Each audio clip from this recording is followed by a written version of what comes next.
Assalamualaikum class. This is Mohammad Hashim Zia and you are watching Mathflix by Hashim Zia. मेरा बेटा last की video lecture के अंदर हम लोगों ने MCQs को कवर करा था जो कि चैप्टर 1 के थे, चैप्टर 2 के थे, चैप्टर 3 के थे, चैप्टर 9 के थे। इस वीडियो के अंदर बाकी के रिमेनिंग MCQs को कवर कर रहे होंगे इंशाल्लाह। तो बिल्कुल परेशान नहीं होना, तमाम MCQs को बहुत डिटेल में समझा रहा हूँ आपकी आसानी के लिए, आपकी रिक्वेस्ट के ऊपर। हालांकि मैं बड़ा बिजी चल रहा था आजकल भाई, बिल्कुल टाइम की शॉर्टेज थी मेरे पास, बट स्टिल मैं पास्ट पेपर के MCQs, सप्ली के MCQs और मैथफ्लिक्स इंपॉर्टेंट MCQs आपको कवर करवा रहा हूँ, क्योंकि मेरा 5-6 साल का 4 साल का तजुर्बा है अपने एप्टीट्यूड साइड का। उन तमाम के तमाम MCQ में इंपॉर्टेंट थिंग आपको करवा रहा हूँ।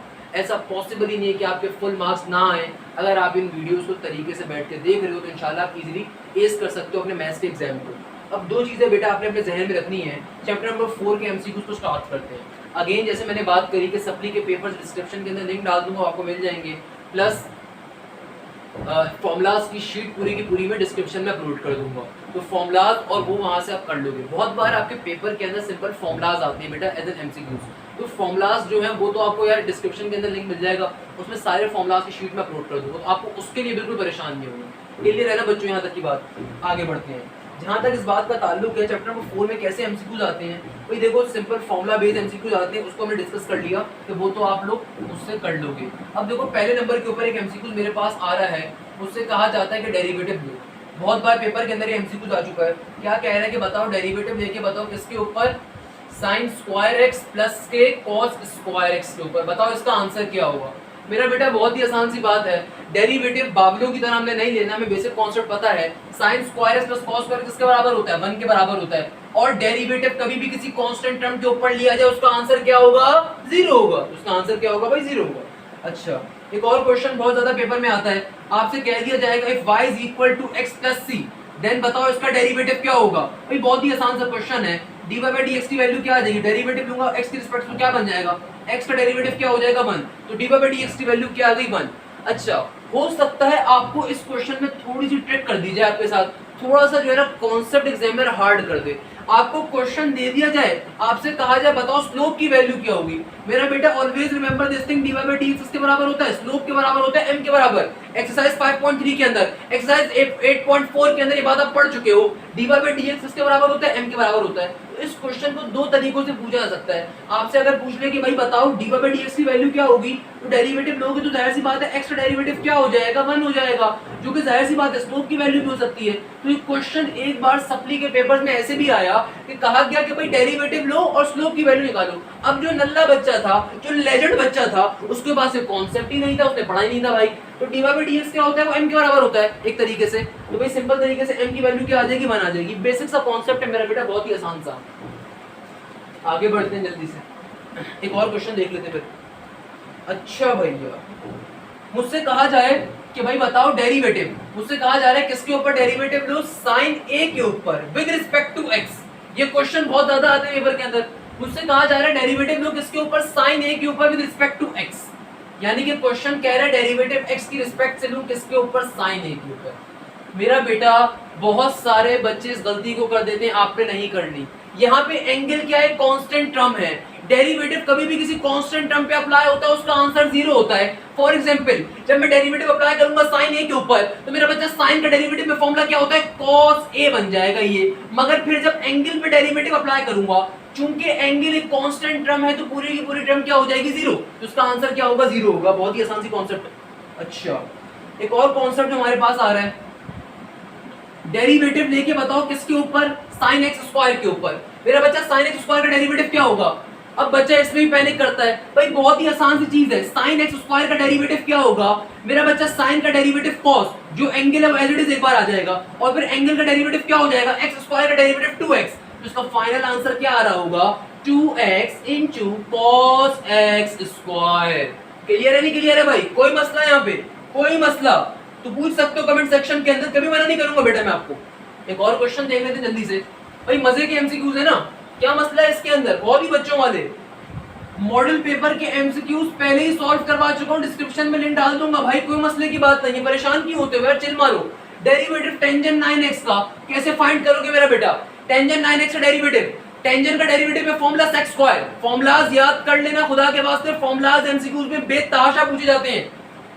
टेंजेंट का डेरिवेटिव सेक स्क्वायर, टेंजेंट का डेरिवेटिव sec स्क्वायर, और 9x जो एंगल आ रहा है वो एक बार आ जाएगा, फिर जब एंगल का डेरिवेटिव लूंगा तो 9x का डेरिवेटिव क्या हो जाएगा 9, तो आंसर क्या आ रहा होगा 9 sec स्क्वायर 9x। क्लियर है नहीं क्लियर है मेरा बच्चा? बताओ भाई क्या मसला है इस क्वेश्चन के अंदर। अब जो क्वेश्चन करवाने वाला हूं $1,000,000 का, $1,000,000 का क्वेश्चन क्या कह रहा है, क्वेश्चन कह रहा है fx is equal to ln x cube, fx is equal to ln x cube, find the f prime x, find the f prime x at x is equal to 2। Very important question. कहता है कि भाई fx की value दे दी क्या ln x cube, कहता है f prime x, f prime का मतलब क्या है, फंक्शन के ऊपर वन टाइम डेरिवेटिव लेना है। कभी भी fx के ऊपर एक डंडी आ रही है, उस डंडी को क्या पढ़ते हैं f प्राइम कहते हैं, इसको f डैश नहीं कहते भाई, अल्लाह के वास्ते f डैश कहना छोड़ दो, f प्राइम कहलाता है। कहता है f प्राइम x की वैल्यू बताओ x इज इक्वल टू 2। मेरा बच्चा एग्जामिनर का ये पुराना वतीरा है फंक्शन की वैल्यू देके कंफ्यूज करने का, इसको अभी नहीं देखना, अल्लाह के वास्ते इसको अभी नहीं देखना। पहले सिंपल डेरिवेटिव अप्लाई कर दो, इंटीग्रेशन अप्लाई कर दो, जो अप्लाई करने को अप्लाई कर दो, उसके बाद इस वैल्यू पे जाओ। तो मेरा बच्चा ln x क्यूब का डेरिवेटिव क्या होगा, बहुत ही आसान सा भाई। देखो डेरिवेटिव के अंदर ln x क्यूब के लिए आंसर क्या होगा, ln का डेरिवेटिव फॉर्मूला क्या होता है 1 डिवाइडेड बाय x क्यूब, और फिर x क्यूब का डेरिवेटिव क्या होगा 3x स्क्वायर, x क्यूब का डेरिवेटिव क्या होगा 3x स्क्वायर। तो मेरा बच्चा इस x स्क्वायर x क्यूब में से माइनस कर देगा, तो क्या बन गया 3 डिवाइडेड बाय x, क्या बन जाएगा 3 divided by x। ln x cube का डेरिवेटिव क्या होता है, डेरिवेटिव में ln का formula 1 divided by function and then function पे डेरिवेटिव, तो सिंपल तरीके से आ गया। ऊपर वाला x स्क्वायर नीचे वाले x क्यूब में चीजों को खत्म कर देगा, तो आंसर क्या आ जाएगा 3 डिवाइडेड बाय x। मगर मुझे x की वैल्यू गिवन है क्या 2, तो मेरा फाइनल आंसर क्या आ रहा होगा 3 डिवाइडेड बाय 2। बताओ भाई इसको देख लो, इसमें क्या मसला है, कोई मसला है तो पूछ सकते हो जल्दी से। क्लियर है बच्चों, कोई मसला नहीं, मसला तो फिर आगे बढ़ते हैं जल्दी से। अच्छा भाई एक और क्वेश्चन मुझसे कह दिया जाए, ये वाला क्वेश्चन भी बहुत ज्यादा पेपर में आता है कि भाई डेरिवेटिव ln sin x का आंसर क्या होगा। डेरिवेटिव ln sin x के ऊपर लेके दिखा दो, कैसे लूंगा मेरा बेटा ln sin x पर डेरिवेटिव, बहुत ही आसान सा कॉन्सेप्ट है। कैसे लोगे मेरा बच्चा, भाई ln का डेरिवेटिव में क्या फॉर्मूला होता है 1 डिवाइडेड बाय फंक्शन यानी कि 1 डिवाइडेड बाय sin x, और फिर sin x का डेरिवेटिव, sin x का डेरिवेटिव क्या होगा cos x होगा, तो क्या बन गया ये बन गया cos x divided by sin x। अगर हो सकते हैं ऑप्शंस में आंसर ही ना हो, cos डिवाइडेड बाय sin किसके बराबर होता है cot x के बराबर होता है। क्वेश्चन क्लियर हो गया भाई, क्या मसले की बात है। ln sin x का डेरिवेटिव क्या होगा 1 divided by sin x and then फिर sin x का डेरिवेटिव क्या होगा cos x हो जाएगा। क्वेश्चन क्लियर हो गया भाई, cos x divided by sin x किसके बराबर होता है cot x के बराबर होता है, और यहाँ पे इस तरीके से सॉल्व हो गया क्वेश्चन। बताओ भाई क्या मसले की बात है इसके अंदर, कोई मसला है तो पूछ सकते हो बेटा, कोई मसला है तो पूछ सकते हो। अगला क्वेश्चन देख लो, अगर नहीं मसला तो जल्दी जल्दी सारे टॉपिक्स कवर करवा रहा हूँ। e की पावर 2x का डेरिवेटिव कैसे निकालोगे, डेरिवेटिव में नेचुरल एक्सपोनेंट का फॉर्मूला क्या कहता है, नेचुरल एक्सपोनेंट का डेरिवेटिव में फॉर्मूला मेरा बेटा बहुत ही आसान सा फॉर्मूला होता है। नेचुरल एक्सपोनेंट का क्या फॉर्मूला होता है कि जो भी तुम्हारा क्वेश्चन आ रहा है उसको एज इट इज एक बार लिखोगे, जो भी तुम्हारा क्वेश्चन आ रहा है उसको एज इट इज एक बार लिखोगे, और फिर पावर के अंदर जो फंक्शन को डेरिवेटिव दे दोगे। पावर में फंक्शन क्या आ रहा है 2x, डेरिवेटिव क्या हो जाएगा 2, यही इसका आंसर होगा। क्या कहा दोबारा सुन लो, नेचुरल एक्सपोनेंट को पढ़ने की ट्रिक क्या होती है, e की पावर 2x का डेरिवेटिव लोगे, एज इट इज e की पावर 2x को लिख दोगे, और फिर 2x का डेरिवेटिव क्या होगा सिंपल 2 होगा। क्वेश्चन सॉल्व हो गया। बताओ भाई क्या मसले की बात है, उतारना चाहो जल्दी से उतार लो जब तक मैं आगे बढ़ जाता हूँ। अरे है क्या क्वेश्चन है भाई, यही तो फायदा है पास्ट पेपर्स के क्वेश्चन तुम्हें करवाने का, सप्ली के पेपर्स के क्वेश्चन तुम्हें करवाने का, कि तुम जिंदगी भर याद रखोगे बेटा। यही है भाई, बिल्कुल यही है। देख लो भाई ऐसे क्वेश्चन पेपर में आ जाए तो बच्चे तो पैनिक कर जाएगा भाई, कैसे करोगे सॉल्व। क्या कह रहे हैं, डेरिवेटिव लेना है किसके ऊपर, sin e की पावर x के ऊपर। मेरा बच्चा डेरिवेटिव sin का क्या होता है, बहुत ही आसान सा, sin का डेरिवेटिव cos, फिर क्या कह रहा है e की पावर ax, और फिर एंगल का डेरिवेटिव लूंगा, एंगल क्या है e की पावर ax। मेरा बच्चा क्या बन गया, ये बन गया cos e की पावर ax, और e की पावर ax का डेरिवेटिव क्या होगा natural exponent formula. Natural exponent का फॉर्मूला क्या होता है, नेचुरल नंबर पे अगर फंक्शन आ रहा हो तो क्या फॉर्मूला यूज करेंगे, एज इट इज एक बार क्वेश्चन को लिख देंगे, और फिर पावर यानी कि फंक्शन का डेरिवेटिव, पावर वाले फंक्शन का डेरिवेटिव क्या हो जाएगा, ax का डेरिवेटिव, a कांस्टेंट टर्म है, डेरिवेटिव सिंपल x में जाएगा तो 1 हो जाएगा, तो ax का डेरिवेटिव सिंपल a हो गया। तो मेरा फाइनल आंसर क्या आ रहा होगा, a into e cos e की पावर ax। बहुत important question, derivative sign e की पावर ax का डेरिवेटिव क्या हो जाएगा, a into e और आगे क्या हो जाएगा cos e की पावर ax। बताओ भाई क्या मसले की बात है, कोई मसला है इस क्वेश्चन में, कोई मसला तो यार आप पूछ सकते हो, कि रोकेंगे थोड़ी यार आपको। एक और question, one of my favourite question, जब मैं इसको नस की क्लासेस में करवाता हूँ एप्टीट्यूड साइड के ऊपर, चाहे ऑनलाइन बेसिस में करवाऊँ चाहे चाइनीज वगैरह पे करवाऊँ, क्योंकि मैं इनसाइड पे पढ़ाता हूँ, तो भाई किसी भी इंस्टीट्यूट में जब इस क्वेश्चन को करवाता हूँ, जब मैं करवाने वाला हूँ, बच्चे की चीखें निकल जाती हैं। क्या क्वेश्चन है, क्वेश्चन जरा और से देखना, डेरिवेटिव x की पावर e। बच्चों कहते हैं सर फंक्शन पे फंक्शन आ गया, सर पता नहीं कैसे सॉल्व करेंगे। अबे x एक फंक्शन है, पावर में आने वाली चीज एक नंबर है, नेचुरल नंबर है, सिंपल तरीके से पावर फॉर्मूला यूज करोगे, ये इसका आंसर होगा। बहुत बार पेपर में आ चुका है, इंटरमीडिएट साइड के ऊपर भी, नस्ट वैलिडिटी के पेपर के अंदर भी ये क्वेश्चन, x की पावर में क्या आ रहा है e। सर मगर e तो फंक्शन होता है बेटा, e के ऊपर कोई पावर आ रही हो तब वो फंक्शन बनता है, नेचुरल फंक्शन, वरना वो e एक सिंपल नेचुरल नंबर है, सिंपल पावर फॉर्मूला अप्लाई करेंगे। क्लियर है भाई, कोई मसला यहां तक। अच्छा यार साइन इनवर्स x का फॉर्मूला पूछ लेगा, इनवर्स का फॉर्मूला तुम्हें मालूम होंगे। अगेन मैं फॉर्मूलाज नहीं करवा रहा इस वीडियो के अंदर, मैं जितनी डिटेल में तुम्हें पढ़ा रहा हूं 1-1.5 घंटे की नहीं पढ़ा रहा, इसलिए मैंने तुम्हें 2 वीडियो लेक्चर्स प्रोवाइड कर रहा हूं, प्लस मैं नंबर ऑफ क्वेश्चंस आपको करवा रहा हूं। मैं फॉर्मूलाज नहीं पढ़ा सकता बेटा, फॉर्मूलाज आप डिस्क्रिप्शन में खुद से याद रख सकते हो फॉर्मूलाज को। मैं तुम्हें क्वेश्चंस ऐसे बेहतरीन करवाऊंगा कि तुम्हारे 100 और 100 मार्क्स इंशाल्लाह लाजमी आएंगे, एमसीक्यू में तुम्हारे कंप्लीट इंशाल्लाह मार्क्स आएंगे। अच्छा भाई एक और क्वेश्चन देख लो यार, मजे का क्वेश्चन है, लिटरली मजे का क्वेश्चन है, बहुत मजे का है।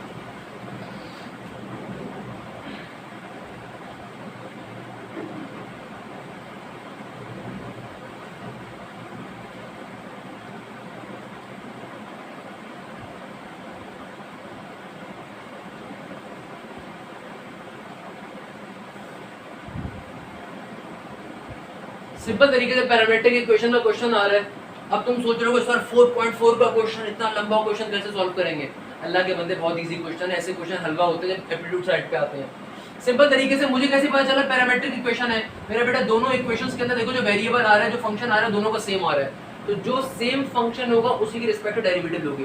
पैरामीट्रिक इक्वेशन का कांसेप्ट क्या होता है कि भाई दो इक्वेशंस गिवन होंगी, दोनों के अंदर जो आपके पास एंगल आ रहा हो या फंक्शन आ रहा हो, दोनों के अंदर हमेशा सेम होगा। देख लो यहाँ पे भी टी आ रहा है, इसमें भी टी आ रहा है, उसी की रिस्पेक्ट से ऊपर भी डेरिवेटिव लूंगा, नीचे भी डेरिवेटिव लूंगा, तो क्या बन जाएगा, ये बन जाएगा dx डिवाइड बाय dt, ये derivative on x plus dt, p एक कांस्टेंट है पहले लिख जाएगा। sin का डेरिवेटिव में फार्मूला क्या होता है मेरा बच्चा, cos का t हो जाएगा, और यहाँ पे भी क्या हो जाएगा dy by dt is equal to q constant में पहले आ जाएगा, cos का डेरिवेटिव में फार्मूला नेगेटिव का sin t। क्लियर है भाई, dy बाय dx फाइंड करना है, parametric equation chain rule. Second, इसका आसान तरीका क्या है, ये फर्स्ट इक्वेशन है, सेकंड इक्वेशन है, सेकंड डिवाइड बाय फर्स्ट कर दो, सेकंड डिवाइड बाय फर्स्ट कर दूंगा तो क्या बन जाएगा, सिंपल तरीके से बन जाएगा dy by dt divided by dx by dt, dt से dt कैंसिल आउट हो जाएगा। Second equation divide by first equation क्या हो जाएगा, माइनस का q into sin t divided by p cos t, तो क्या बन जाएगा मेरा बेटा, ये बन जाएगा सिंपल तरीके से माइनस का q divide by p, sin t divide by cos t क्या हो जाएगा, टेंजेंट t, क्या हो जाएगा भाई टेंजेंट t, और यहाँ पे भी क्या आ जाएगा dy by dx। Question solve हो गया, आंसर आ गया। सिंपल तरीके से क्वेश्चन सॉल्व करा, क्या कॉन्सेप्ट है मेरा बेटा, पैरामीट्रिक इक्वेशन है। तुम में से कोई बच्चा सोच रहा था 5 मिनट में सॉल्व होगा, तो देखो 1 मिनट का टाइम भी नहीं लगा। पहली वाली इक्वेशन का डेरिवेटिव लोगे, जो भी सेम फंक्शन होगा उसकी रिस्पेक्ट से हमेशा डेरिवेटिव लिया जाता है। दोनों इक्वेशंस के अंदर सेम फंक्शन क्या आ रहा है, t आ रहा है, तो पहली इक्वेशन के ऊपर भी t की रिस्पेक्ट डेरिवेटिव लोगे, दूसरी इक्वेशन में भी t की रिस्पेक्ट डेरिवेटिव लोगे, और फिर सिंपली तरीके से दोनों को आपस में डिवाइड करवा दोगे। हमेशा second equation divide by first equation होती है, तो आंसर आ जाएगा आपका सिंपल तरीके से ये वाला। ये क्वेश्चन अगेन बहुत इंपॉर्टेंट था। इसी क्वेश्चन के साथ हमारे तकरीबन डेरिवेटिव्स के क्वेश्चंस कंप्लीट होते हैं। डेरिवेटिव कभी भी आप कांस्टेंट के ऊपर लोगे उसका आंसर क्या होता है मेरा बेटा, जीरो होता है। ये तमाम बातें आपको मालूम होनी चाहिए। डेरिवेटिव हमेशा कांस्टेंट का क्या होता है, जीरो होता है। एक क्वेश्चन और करवा देता हूँ कॉमन एक्सपोनेंट के ऊपर भी, कि तुम बोलो सर ने वो तो करवाया ही नहीं। मेरा बेटा देखो फॉर एग्जांपल मेरे पास एक क्वेश्चन आ जाए, डेरिवेटिव 3 की पावर 4x, मेरे पास ये क्वेश्चन आया था। कॉमन एक्सपोनेंशियल का फॉर्मूला आप सबको पता है, क्या होता है कॉमन एक्सपोनेंशियल, एक बार आता है ln a and then power वाली चीज का डेरिवेटिव। क्या बन जाएगा मेरा बेटा, जो भी क्वेश्चन है उसका उसको एज इट इज एक बार लिख दोगे तो क्या बन जाएगा 3 की पावर 4x, और फिर ln ले लोगे नीचे वाली टर्म के ऊपर 3 के ऊपर, और फिर ऊपर वाली टर्म का डेरिवेटिव क्या बन जाएगा 4x का डेरिवेटिव 4, तो इसका फाइनल आंसर क्या आ रहा होगा, ये आ रहा होगा। सिंपल सी बात है बेटा, क्लियर है नहीं क्लियर है जल्दी से मुझे बता दो। चैप्टर नंबर 4 क्वेश्चन यहाँ पे एंड होते हैं, जल्दी चैप्टर नंबर 5 के ऊपर बढ़ते हैं। चैप्टर नंबर 5 के क्वेश्चन को सॉल्व करना स्टार्ट करते हैं। एक बार देख लो बेटा, कोई मसला है तो कमेंट सेक्शन बता सकते हो मुझे, लाइक करो, शेयर करो, अपने दोस्तों को बताओ। बेटा ये वो क्वेश्चन है जो बेटा मैंने अपने इंस्टीट्यूट साइड के ऊपर नहीं करवाया, बट आप लोगों की मोहब्बत की वजह से, आप लोगों की रिक्वेस्ट की वजह से यहाँ पे मैं सॉल्व करवा रहा हूँ। बेतहाशा बच्चों ने मैसेज किया कि सर एमसीक्यूज करवा दें, मैं बोला करवा देता हूँ भाई। अच्छा अब चलते हैं जरा एक और टॉपिक की जाने, बड़ा important topic, slope of trajectory to the curve, तो तुम्हारा यार उसका हिस्सा ही नहीं है चैप्टर नंबर 5 के अंदर। एक्सट्रीम पॉइंट्स का टॉपिक तुम्हारा जरूर हिस्सा है। अच्छा दो बातें अपने जहन में रखने में मेरा बेटा, दो चीजें। चैप्टर नंबर 5 के अंदर जो टॉपिक तुम्हारी रिड्यूस के मुताबिक बता रहा हूँ, जो हिस्सा है तुम्हारे उसके अंदर, वो क्या है भाई, आपके पास बहुत बार आपसे पूछा जा सकता है एक्सट्रीम पॉइंट्स क्या होते हैं। इसके ऊपर मेरे एप्टीट्यूड के लेक्चर्स आने वाले वीक में आना स्टार्ट हो जाएंगे। मैंने एप्टीट्यूड के अंदर खाली अभी तक एक चैप्टर नहीं पढ़ाया था, चैप्टर नंबर 5 का। चैप्टर नंबर 3 चैप्टर 5 इंशाल्लाह आने वाले दिनों के अंदर नेक्स्ट वीक से चैप्टर 5 के लेक्चर्स आना स्टार्ट हो जाएंगे। एक्सट्रीम पॉइंट्स क्या होते हैं, वैसे चैप्टर 5 का टॉपिक है, इसके एमसीक्यू बहुत इंपॉर्टेंट है। एक्सट्रीम पॉइंट्स कहते हैं अगर कभी भी मेरा टेंजेंट लाइन कर्व के ऊपर एक्सिस के पैरेलल जा रही हो। अब दो तरह का कॉन्सेप्ट होता है मेरा बेटा, आपने खाली अपनी इंटरमीडिएट में एक कंडीशन पढ़ी है, तो मैं एक कंडीशन पहले बता देता हूं।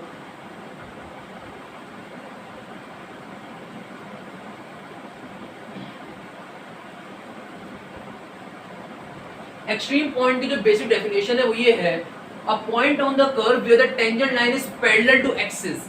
हम यहाँ पे एक्स एक्सिस या वाई एक्सिस को मैं जानबूझ के स्पेसिफाई नहीं कर रहा, क्योंकि एक्स एक्सिस के ऊपर कंडीशन डिफरेंट बनती है, वाई एक्सिस डिफरेंट बनती है। मैंने क्या कहा, a point on the curve where the tangent line is parallel to x axis is known as the fx। Condition यहाँ पे जो बनेगी एक्सट्रीम पॉइंट की fx बनेगी, और वो क्या बन जाएगी, f prime x will be equal to 0, जिस कंडीशन को आप हमेशा अपने इंटरमीडिएट साइड में यूज करते हो। वाइल एक कंडीशन और भी होती है, इस कंडीशन को भी समझ लो।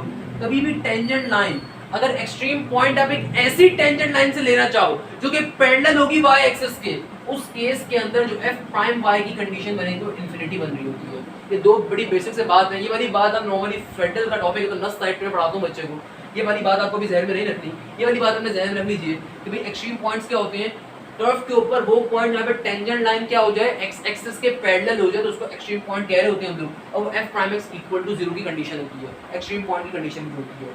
अब देखो मेरे पास अगर एक क्वेश्चन आ जाए, the necessary condition for fx to have an extreme point, the necessary condition for an fx to have an extreme point, मैंने पहले बता दी भाई क्या होती है, वो f प्राइम x का 0 हो जाना।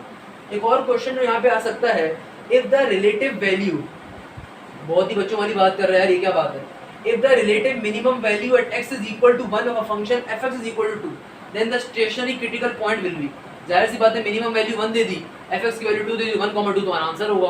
मतलब इसमें तो पूछने की बात है। अच्छा तो बेटा यहाँ पे ये दो बेसिक एमसीक्यूज कर लिए, एक और एमसीक्यू मैं आपको जल्दी से दिखा देता हूँ, चैप्टर 5 से लिंक कर रहा है। फॉर एग्जांपल मुझे दे दिया जाए 2x² प्लस का 3 क्वेश्चन दे दिया जाए, मुझसे कहा जाए बताओ इसके एक्सट्रीम पॉइंट्स क्या होंगे।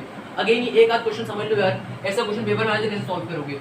ये एमसीक्यूज लेवल पे अगर आ जाए तो क्या करोगे भाई, सिंपल तरीके से इसका एक दफा डेरिवेटिव लोगे तो क्या बन जाएगा, f प्राइम x, यानी कि क्या हो जाएगा, सिंपल तरीके से हो जाएगा 4x प्लस का 3 का डेरिवेटिव क्या हो जाएगा 0, यानी कि तुम्हारे पास क्या आंसर आ गया, f प्राइम x का आंसर आ रहा है 4x। और अगर मुझे एक्सट्रीम वैल्यूज निकालनी है, एक्सट्रीम वैल्यूज निकालने का मतलब क्या है कि मैं कंडीशन यूज करूंगा। कंडीशन क्या होती है, f प्राइम x की वैल्यू को 0 पुट कर दूंगा।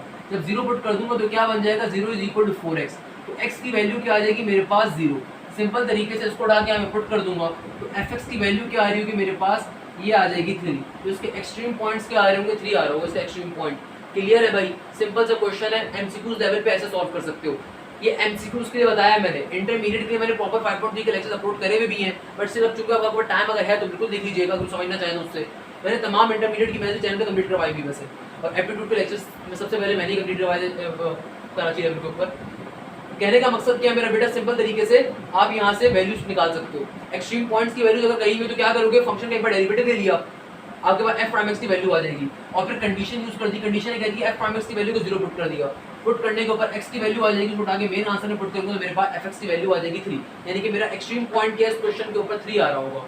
क्लियर है बच्चों यहाँ तक की बात? कोई मसला, कोई मसला, कोई मसला? Very good. अब चैप्टर नंबर 6 के एमसीक्यूज की जानिब मूव ऑन करते हैं बेटा, उनको देख लेते हैं उनको कैसे सॉल्व करना है। अगेन बेटा देखो चैप्टर नंबर 6 के अंदर सबसे ज्यादा इंपॉर्टेंट चीज फॉर्मूलाज है। आपको लाजमी फॉर्मूलाज मालूम होने चाहिए।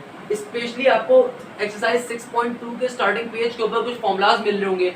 अल्लाह के वास्ते उन फॉर्मूलाज को जहन में बिठा लीजिए मेरा बच्चा, वो फॉर्मूलाज बहुत इंपॉर्टेंट है, बेतहाशा इंपॉर्टेंट है।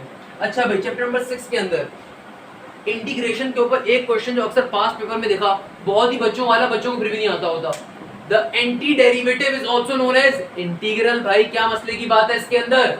एक और चीज, एक और क्वेश्चन जो आजकल बहुत मार्केट में इन चल रहा है, बच्चे को नहीं आता भाई, फैशन में चल रहा है in other words.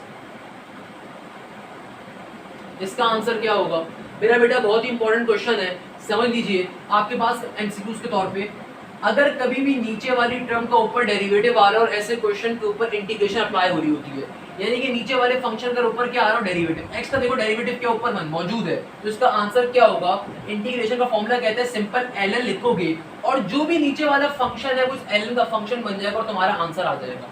For example इस बात को एक और क्वेश्चन के ऊपर समझा देता हूं, यानी कि फॉर एग्जाम्पल अगर मेरे पास आ रहा हो इस तरीके से क्वेश्चन, जरा गौर से देखो, ये दो फंक्शंस डिवाइड हो रहे हैं, इंटीग्रेशन में कोई डिवीजन फॉर्मूला नहीं है, कोई मल्टीप्लिकेशन फॉर्मूला नहीं है, कोई ln का फॉर्मूला नहीं है, कोई इनवर्स का फॉर्मूला नहीं है। अल्लाह के वास्ते चार चीजें अपने जहन में रख लेना अगर इंटीग्रेशन पढ़ना चाहते हो, ना डिवीजन फॉर्मूला, ना मल्टीप्लिकेशन फॉर्मूला, ना ln फॉर्मूला, ना इनवर्स फॉर्मूला। इंटीग्रेशन में चार फॉर्मूलाज एग्जिस्ट नहीं करते।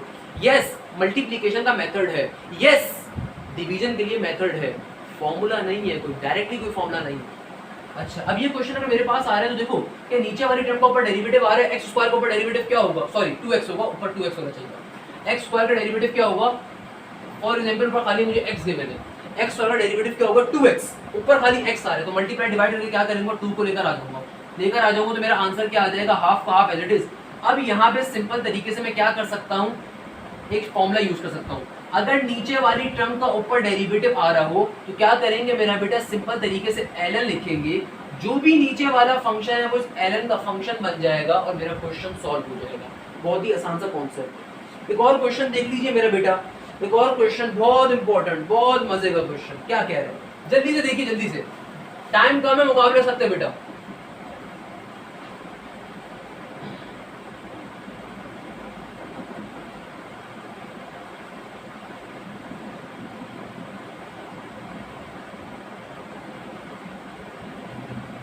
एक और क्वेश्चन देखिए, मेरे पास एक क्वेश्चन आ रहा है। अब बच्चा ऐसे क्वेश्चन को देख के क्या करता है? पैनिक हो जाता है। बच्चा कहता है पता नहीं ये क्वेश्चन कैसे सॉल्व होगा। मेरा बेटा बिलीव मी, अगर आपको इसकी लॉजिक आ गई समझ में तो बहुत इजीली सॉल्व होगा। देखो कभी भी दो फंक्शंस डिवाइड हो रहे हो हमेशा चेक करो, अगर उनकी होल पावर 1 है इसका मतलब क्या है? नीचे से ऊपर नहीं शिफ्ट कर सकते। अगर उसकी होल पावर 1 है उसको नीचे से ऊपर नहीं शिफ्ट कर सकते, बहुत सिंपल सी लॉजिक है। तो भाई मैंने क्या कॉन्सेप्ट दिया, 99% एमसीक्यूज के अंदर ये ln वाली शॉर्ट ट्रिक यूज होती है कि क्या नीचे वाली टर्म का ऊपर डेरिवेटिव आ रहा है, नीचे वाली टर्म क्या आ रही है? x² + 2x, x² + 2 का डेरिवेटिव क्या होगा? 2x, और प्लस के 2 का डेरिवेटिव क्या होगा? 2। यानी कि ऊपर अगर मुझे ln वाला फॉर्मूला यूज करना है तो ऊपर 2x + का 2 होना चाहिए। अब ऊपर तो 1 + x आ रहा है सर, अब क्या करें? अल्लाह के बंदे मल्टीप्लाई डिवाइड करवा दो ना ऊपर 2 से, अगर 2 से ऊपर मल्टीप्लाई करवा दूंगा तो 2 + 2x बन तो जाएगा, फिर फॉर्मूला यूज कर लेंगे। तो मल्टीप्लाई डिवाइड करके 2 को ले आऊंगा तो क्या बन जाएगा? ऊपर 2 + 2x, नीचे क्या आ गया? x² + का 2x × dx। तो मेरा बच्चा है क्या बन जाएगा? अब जो ऊपर मैंने फॉर्मूला कंप्लीट करवा दिया, इसका डेरिवेटिव कंप्लीट करवा दिया, अब फॉर्मूला यूज कर लूंगा। फॉर्मूला क्या है? ln लिखूंगा, नीचे वाली टर्म जो भी आ रही होगी वो ln का फंक्शन बन जाएगा और इस तरीके से क्वेश्चन सॉल्व हो गया। क्या कहा? कभी भी नीचे वाली चीज का अगर ऊपर डेरिवेटिव आ रहा होगा ln based short trick use करोगे, ये ln बेस्ड फॉर्मूला कहलाता है। क्या फॉर्मूला है? नीचे वाली टर्म का ऊपर डेरिवेटिव आ रहा होगा, सिंपल ln लिखोगे, जो भी नीचे वाली चीज होगी वो ln का फंक्शन बन जाएगा। अगर लाजमी कंडीशन क्या है? ऊपर डेरिवेटिव आना चाहिए, डेरिवेटिव नहीं आ रहा होगा, डेरिवेटिव कंप्लीट करवाओगे। अच्छा भाई ये क्वेश्चन भी सॉल्व हो गया। एक और क्वेश्चन आजकल मार्केट में चल रहा है बहुत ज्यादा, थ्योरेटिकल क्वेश्चन है, इसलिए बच्चा मेजॉरिटी बच्चा थ्योरेटिकल क्वेश्चन से भागता है। कहता है if n is equal to -1 then integration fx की power n into f prime x into dx। ये क्वेश्चन आजकल मार्केट में बहुत चल रहा है और मेजॉरिटी आवाम इस क्वेश्चन को सॉल्व नहीं कर सकते, क्योंकि थ्योरेटिकल क्वेश्चन है ना। हमारी कौम की बड़ा मसला इंग्लिश का ज़बान है, हमारी कौम का बड़ा मसला इंग्लिश ज़बान है। मेरा बच्चा इंग्लिश जैसी भी हो तुम्हें कभी कोई रोकेगी नहीं, इससे घबराना छोड़ दो। थ्योरेटिकल क्वेश्चन के अंदर मेजॉरिटी आवाम घपला करती है, चाहे वो इंटरमीडिएट साइड हो, चाहे वो तुम्हारी एप्टीट्यूड साइड हो। तुम हर यूनिवर्सिटी का टेस्ट क्लियर कर सकते हो, हर चीज़ क्लियर कर सकते हो, डजंट मैटर कि तुम्हारी इंग्लिश जैसी भी है, तुम्हें थोड़ी सी इंप्रूव हो जाएगी, वही कोई मसले की बात थोड़ी है। अब बच्चा नॉर्मल क्वेश्चन देख के पैनिक कर जाता है, सर ये तो पता नहीं कैसा आ गया। अबे क्वेश्चन पढ़ तो सही ना, क्या कह रहा है क्वेश्चन, क्या कह रहा है? अगर n की वैल्यू नेगेटिव 1 है तो सिंपल तरीके से यहाँ पे n में क्या डाल देता हूँ, नेगेटिव का 1 into F prime x into D x कर दिया। अब देखो कभी भी किसी चीज के ऊपर नेगेटिव वैल्यू आ रही है, उसको पॉजिटिव में करने का तरीका क्या है? ऊपर से नीचे सेंड कर दो, तो ऊपर क्या बन गया, खाली एफ प्राइम एक्स, और जब ये नेगेटिव वाली वैल्यू ऊपर से नीचे आएगी तो क्या बन गई, पॉजिटिव। अब जरा गौर से देखो, क्या ये कोई फॉर्मूला बन रहा है? बिल्कुल बन रहा है। क्या नीचे वाले फंक्शन का ऊपर f प्राइम x में डेरिवेटिव गिवन है?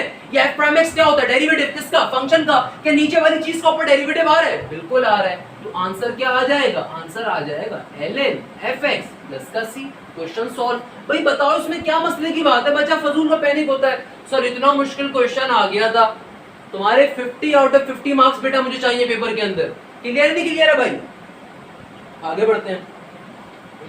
अच्छा फॉर एग्जाम्पल इसी क्वेश्चन को जरा चेंज कर दूं मैं, अगर मैं कह दूं n is not equal to negative 1, अगर मैं इस क्वेश्चन को चेंज कर दूं अब की बारी के अंदर, क्या कह दिया कि n की वैल्यू नेगेटिव 1 नहीं है तो फिर क्या है, फिर पॉजिटिव 1 होगी या कुछ और नंबर होगी, कोई भी नंबर होगी, नेगेटिव 1 नहीं है बस। यानी कि अब क्या बारी में मैंने इस क्वेश्चन क्या कर दिया, n is not equal to negative 1, यानी कि नेगेटिव 1 के अलावा कोई भी नंबर है। नेगेटिव 1 होता है तो बेसिकली पावर फॉर्मूला यूज नहीं हो सकता ना, ये बेसिक सी बात सबको पता होगी। अगर नेगेटिव 1 होगा तो पावर फॉर्मूला यूज नहीं कर सकते, क्योंकि पावर में जब एक इजाफा ऊपर करोगे और उसको एक बार नीचे लिखोगे, नीचे इंफिनिटी बन जाता है, जीरो आ जाता है, दैट इज मीन इंफिनिटी। यहाँ पे क्या कह रहा है, n की वैल्यू नेगेटिव 1 नहीं है, नेगेटिव 1 नहीं है तो कुछ भी है, कुछ भी है तो कोई मसले की बात नहीं है। इंटीग्रेशन का पावर फॉर्मूला क्या कहता है, बेस का डेरिवेटिव है, बिल्कुल है। कैसे यूज करोगे, फंक्शन को एज इट इज एक बार लिखोगे, पावर में एक इजाफा ऊपर, उसको एक बार नीचे भी लिख दोगे, आंसर आ गया। सर लास्ट वाले क्वेश्चन का आंसर डिफरेंट, इसका डिफरेंट, बिल्कुल मेरा बेटा, उसमें बेसिकली n की वैल्यू नेगेटिव 1 थी। जब कभी पावर तुम्हारी नेगेटिव 1 होगी, ऊपर और नीचे सिंपल पॉजिटिव 1 अगर है, यानी कि डिवीजन के अंदर अगर पॉजिटिव 1 आ रही है तो उसके ऊपर कभी भी पावर फॉर्मूला यूज नहीं कर सकते, किसी और मेथड पे सॉल्व करोगे। और जब कभी 1 नहीं है, 1 के अलावा कुछ और है, नेगेटिव 1 नहीं है हमारी पावर, तो फिर सिंपल पावर फॉर्मूला यूज कर सकते हो। बड़ी सिंपल सी बात है। आई गेस इंटीग्रेशन जिसने भी पढ़ाई होगी उसने बेसिक बात आपको इंशाल्लाह जरूर बताई होगी, तो मैंने बता दी कि मसले की बात थोड़ी है, मुझे पता है इंटेलिजेंट बच्चों समझ गए होंगे यार। एक और क्वेश्चन देख लो बेटा, मेजॉरिटी अवाम कल इस क्वेश्चन में पैनिक करेगी, और कल ये क्वेश्चन पता नहीं क्यों मेरी छठी हिस्स कह रही है, इस वाला कोई ना कोई लिमिट्स वाला क्वेश्चन एग्जामिनर दे देगा। मेरी छठी हिस्स बड़ी तेज है, कह रही है कि भाई तुम्हारे मैथ्स के पेपर के अंदर एमसीक्यूज के तौर पे इंटीग्रेशन के लिमिट्स का क्वेश्चन लाजमी आएगा। तो एक बार ये क्वेश्चन समझ लो मेरा बच्चा, इसमें कोई बच्चा पैनिक नहीं करेगा। ये अपर लिमिट होती है, ऊपर का नंबर होता है उसको अपर लिमिट कहते हैं, नीचे वाले नंबर को लोअर लिमिट कहते हैं। भाई मैंने क्या कहा, मैंने डेरिवेटिव में बात बताई, कभी भी तुम्हें कोई वैल्यू गिवन हो डेरिवेटिव में, इंटीग्रेशन में, किसी भी चैप्टर में, तुमने पहला काम अपना फॉर्मूला अप्लाई करना है, अपना बेसिक मेथड अप्लाई करना है, उसके बाद उस नंबर की टेंशन लेनी। क्लियर है ना बात? अब देखो यहाँ पे इंटीग्रेशन अप्लाई हो रही है x स्क्वायर के ऊपर, अभी इस 1 और 0 को छोड़ दो, तंग करने के लिए आ रहा है। जब कभी कोई तंग करने के लिए आता है, हम क्या करते हैं, अपने काम से काम रखते हैं। अगर इंटेलिजेंट इंसान हो काम से काम रखोगे, उसके पीछे भोंगोगे नहीं, काम से काम रखोगे, सिंपल सी बात है। काम से काम रखने का मतलब क्या है, फॉर्मूला अप्लाई करना है। फॉर्मूला अप्लाई करने का मतलब क्या है, एक्स स्क्वायर की इंटीग्रेशन क्या होगी भाई, सिंपल तरीके से एक्स क्यूब डिवाइडेड बाय 3। भाई इंटीग्रेशन का फॉर्मूला था, इंटीग्रेशन अप्लाई कर दी तो अल्लाह के वास्ते ये फॉर्मूला खत्म हो गया ना यार। ये सिंबल अब नहीं लगाओगे तो ये लिमिट्स इसके ऊपर चली जाएंगी, ब्रैकेट के ऊपर। बहुत सारी आवाम को पता नहीं सिंबल से क्या प्यार होता है, इंटीग्रेशन अप्लाई भी कर दी फिर भी सर वो असल में लिमिट्स आ रही है ना, इसलिए ये सिंबल तो साथ साथ चलेगा। अभी अल्लाह के मतलब फॉर्मूला अप्लाई कर दिया तुमने तो ये लिमिट्स ब्रैकेट में चली जाएंगी। यहाँ तक कोई मसला, मैंने अभी तो कोई मसले की बात करी जो खुद से बताऊँ, सिंपल तरीके से इंटीग्रेशन अप्लाई कर दिया। अब देखो जो कांस्टेंट टर्म है उसको बाहर निकाल दो, बाहर निकाल दिया, सिंपल तरीके से क्या बन गया, ये एक्स क्यूब 1 × 0। मेरा बेटा लिमिट्स को अप्लाई अब करोगे, जब इंटीग्रेशन अप्लाई कर दी ना उसके बाद लिमिट्स अप्लाई होती है। लिमिट्स को अप्लाई करने का फॉर्मूला होता है it is upper limit minus lower limit. क्या कहा, upper limit minus lower limit, यानी कि फंक्शन के अंदर एक बार अपर लिमिट की वैल्यू डालोगे, फिर माइनस का साइन लगाओगे, फिर एक बार उसी फंक्शन में लोअर लिमिट की वैल्यू डालोगे। तो ये 1/3 बाहर का बाहर एज इट इज। ये x का फंक्शन तुम्हारा, इसमें एक बार अपर लिमिट की वैल्यू डाल दोगे और बाहर 3 का 3, माइनस का साइन फॉर्मूले का, लोअर लिमिट की वैल्यू क्या है 0 और फंक्शन एज इट इज का एज इट इज। ये फंक्शन जो x क्यूब था उसमें एक बार अपर लिमिट आई, माइनस है, लोअर लिमिट आई, तो आंसर क्या आ रहा होगा तुम्हारा सिंपल तरीके से, ये 1 का 1 माइनस का 0, 1 माइनस 0 1 ही होता है, तो सिंपल तरीके से आंसर क्या आ जाएगा इस क्वेश्चन का 1/3। मुझे बताओ इस क्वेश्चन में क्या मसला है? कोई मसला मेरा बच्चा तो आप बोल सकते हो, बता सकते हो, कोई मसले की बात नहीं है भाई, क्लियर है यहाँ तक की बात? आगे बढ़े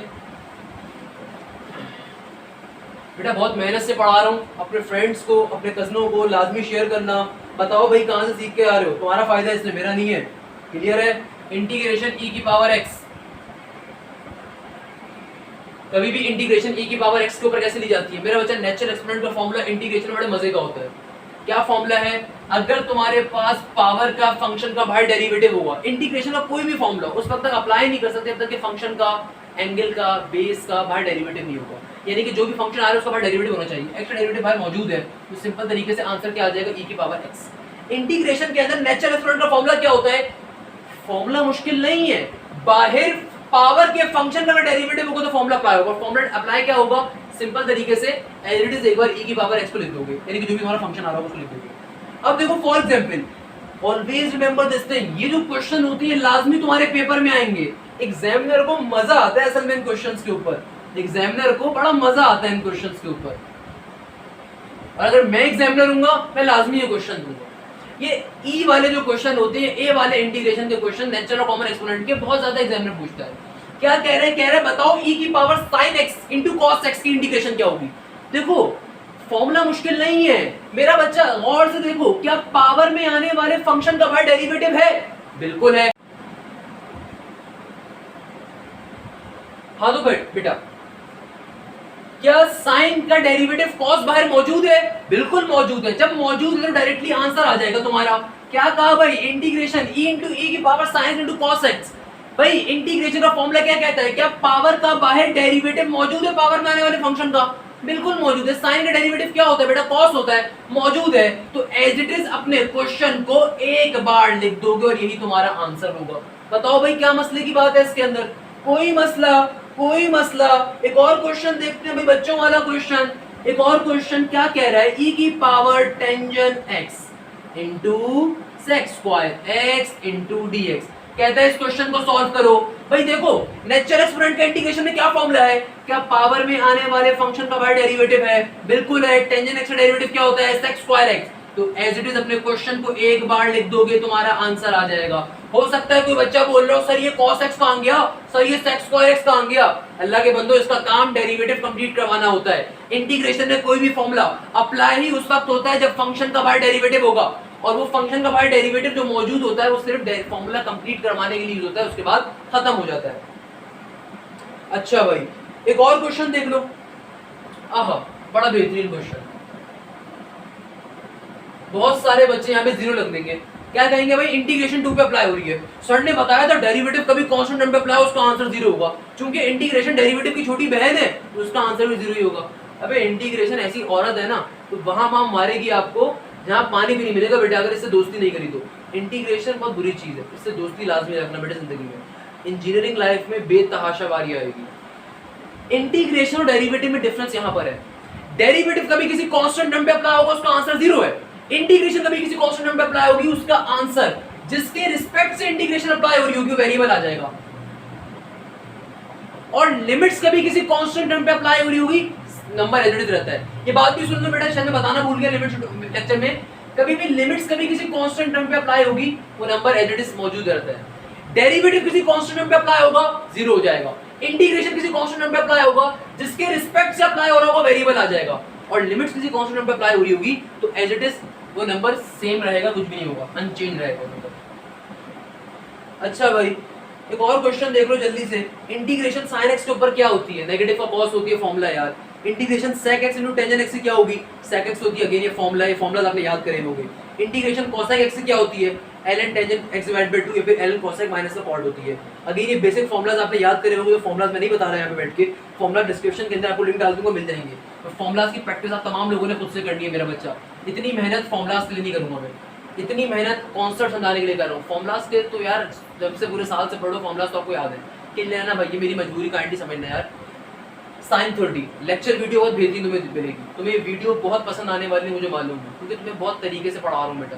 सारे कॉन्सेप्ट्स अगर 1.5-2 घंटे के अंदर सारे एमसीक्यू निकलवा रहा हूँ, और ओपनली कहता हूँ इन एमसीक्यू से तुम्हारा पेपर आएगा 25 से 25 मार्क्स का। कोई एमसीक्यू से बाहर से आगे लाजमी बता देना, मैं बता दूंगा इसका पॉसिबल नहीं है, क्योंकि एप्टीट्यूड के एमसीक्यू के साथ साथ कवर करवा रहा हूँ, शॉर्ट एमसीक्यू के साथ करवा रहा हूँ, शॉर्ट ट्रिक के साथ बता रहा हूँ, तो बड़ी इंपॉर्टेंट चीज़ है। अब देखो इंटीग्रेशन साइन 30 के ऊपर, मेरा बच्चा सिंपल तरीके से साइन 30 की वैल्यू क्या होती है निकाल लो। साइन 30 की आंसर क्या होता है 1/2 होता है।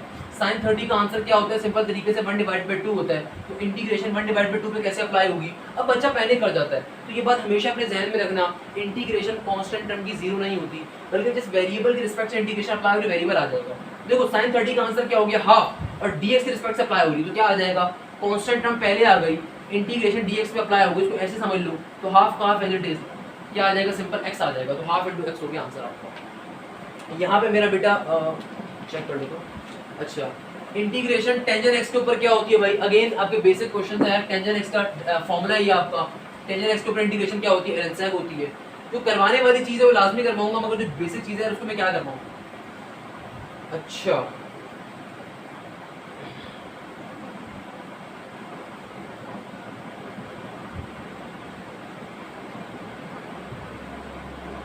एक और क्वेश्चन जो है इंपॉर्टेंट है मेरे ख्याल में, बेसिक सी बात है। ऑल्दो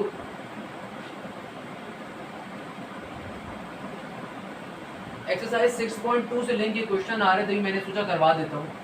क्या कह रहा है, इंटीग्रेशन 1/3 + x²। सिंपल सा फॉर्मूला है मेरा बेटा। क्या कह रहा है, देखो फॉर्मूला क्या कहता है, फॉर्मूला आपसे कहता है कभी भी कांस्टेंट टर्म पे स्क्वायर आ रहा हो, फंक्शन पे स्क्वायर आ रहा हो, और बाहर अगर सिंपल तरीके से कभी भी कांस्टेंट टर्म पे स्क्वायर आ रहा हो, फंक्शन पे भी स्क्वायर आ रहा हो डिवीजन के अंदर, तो इसका फॉर्मूला क्या है, फॉर्मूला है सिंपल तरीके से 1/a tangent inverse x/a plus का c। एक्सरसाइज 6.2 के स्टार्ट के अंदर फॉर्मूलाज गिवन है, पूरी एक्सरसाइज 6.2 इस पे डिपेंड कर रही है, इसमें फॉर्मूलाज ओपन करने हैं। 6.6 तो कैंसिल होंगे ना, तो कैसे ओपन करोगे मेरा बच्चा, ये a रिप्रेजेंट कर रहा है किसको, 3 को, और x रिप्रेजेंट कर रहा है x को, फंक्शन को। जरा गौर से देखिएगा फॉर्मूला क्या कह रहा है मुझसे फॉर्मूला कहता है कि तुम्हारे पास इस टर्म का भी स्क्वायर होना चाहिए, x वाले टर्म का भी स्क्वायर होना चाहिए। देखो 3 स्क्वायर की फॉर्म में नहीं, तो इसको पहले फॉर्मूले को मैं स्टैंडर्ड फॉर्म में इसको कन्वर्ट कर दूंगा क्वेश्चन को। कैसे करूंगा मेरा बच्चा, मुझे 3 के ऊपर स्क्वायर चाहिए और 3 पे स्क्वायर नहीं हो, यहाँ पे अंडर रूट लेकर आ जाऊंगा, प्लस का x² इनटू dx। अब फाइनली मैंने इसको अपने फॉर्मूले के मुताबिक बना दिया, तो फॉर्मूला अप्लाई कर दूंगा। क्या हो जाएगा 1/a क्या है √3, क्या हो जाएगा 1/√3 टेंजेंट इनवर्स x की वैल्यू क्या, सिंपल x ही रहेगा, a की वैल्यू क्या हो जाएगी √3। क्वेश्चन सॉल्व हो गया। बताओ भाई कोई मसला इसके अंदर मेरा बच्चा, कोई मसला इसके अंदर, क्वेश्चन इजीली सॉल्व कर लोगे।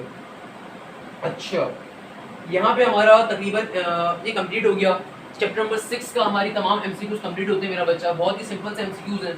अगेन ऐसे और भी क्वेश्चन आ सकते हैं आपके पास, मैंने एक क्वेश्चन करवा दिया, इसका मतलब जैसे सारे क्वेश्चन कर सकते हो। 6.2 के स्टार्ट के फॉर्मूला एक्सरसाइज 6.2 बहुत ज़्यादा इंपॉर्टेंट है एमसीक्यूज के लिहाज से, पहले बता देता हूँ। 6.2 के क्वेश्चंस कभी भी पेपर में नहीं पूछे जाएंगे आपके पास, ये एमसीक्यूज के लिए एक्सरसाइज बेतहाशा इंपॉर्टेंट है, तो उसके 3-4 क्वेश्चन को रफली कर लीजिए। अच्छा तो बेटा एक लास्ट क्वेश्चन देख लीजिए चैप्टर नंबर 6 से, बहुत इंपॉर्टेंट क्वेश्चन है, बेतहाशा इंपॉर्टेंट क्वेश्चन है। आपको फॉर एग्जांपल एक क्वेश्चन गिवन है dy/dx = m। आपसे कहा जाता है, आपको फॉर एग्जांपल ये क्वेश्चन गिवन है और आपसे क्या कहा जा रहा है, बताओ जनरल इक्वेशन इसकी क्या होगी सॉल्यूशन की। आपसे कहा जा रहा है बताओ इसका आंसर क्या होगा। या फॉर एग्जांपल आपको dy/dx की वैल्यू गिवन है 1 और आपसे कहा जा रहा है बताओ general solution of the differential equation. कह रहे हैं डिफरेंशियल इक्वेशन को सॉल्व करो। डिफरेंशियल इक्वेशन किस चीज़ को कहते हैं, आपको सिंपल एक इक्वेशन गिवन है और आपसे कहा जाएगा इसके ऊपर इंटीग्रेशन लेके दिखाओ कैसे ली जाएगी। इस फॉर्म को हम कहते हैं डिफरेंशियल इक्वेशन सॉल्विंग, ये डिफरेंशियल इक्वेशन होती है। ऐसे क्वेश्चन अगेन आ सकते हैं, ये बहुत आगे के लेवल का क्वेश्चन है। 6.10 6.11 में से कॉन्सेप्ट मौजूद थे और चूंकि वो एक्सरसाइज रिड्यूस कर दी गई तो उसने आपको नहीं मालूम, मैं बता दूं फिर भी। डिफरेंशियल इक्वेशन क्या, आपको एक इक्वेशन गिवन है, आपसे कहा जा रहा है इसका जनरल सॉल्यूशन बताओ डिफरेंशियल इक्वेशन के तौर पे। यानी कि कुछ भी नहीं करना, सिंपल तरीके से दोनों तरफ क्या ले लो, इंटीग्रेशन ले लोगे। इधर भी इंटीग्रेशन ले लोगे, इस 1 के ऊपर भी इंटीग्रेशन ले लोगे। अब देखो dx यहाँ पे डिवाइड हो रहा है, हमें क्या हो जाएगा मल्टीप्लाई, तो क्या बन गया इंटीग्रेशन dy के ऊपर इंटीग्रेशन 1 × dx के ऊपर। तो मेरा बच्चा इंटीग्रेशन dy पे जब अप्लाई होगी तो मैंने क्या बताया, इन दोनों के बीच में कुछ भी नहीं है तो इसका मतलब क्या 1 होगा। तो 1 के ऊपर इंटीग्रेशन अप्लाई हो रही है, 1 एक कांस्टेंट टर्म है, किसके रिस्पेक्ट से अप्लाई हो रही है, वेरिएबल आ जाएगा, किसके रिस्पेक्ट से अप्लाई हो रही है, y के रिस्पेक्ट से, यहाँ पे क्या आ जाएगा, y आ जाएगा। इंटीग्रेशन x के ऊपर कैसे अप्लाई होगी, अगेन सॉरी 1 के ऊपर कैसे अप्लाई होगी मेरा बच्चा, जिसके रिस्पेक्ट से इंटीग्रेशन अप्लाई हो रही है वेरिएबल आ जाएगा। तो इसका फाइनल आंसर क्या आ रहा होगा, इस इक्वेशन का, इस पर्टिकुलर टर्म का डिफरेंशियल इक्वेशन के अंदर जनरल सॉल्यूशन क्या होगा, y = x + c।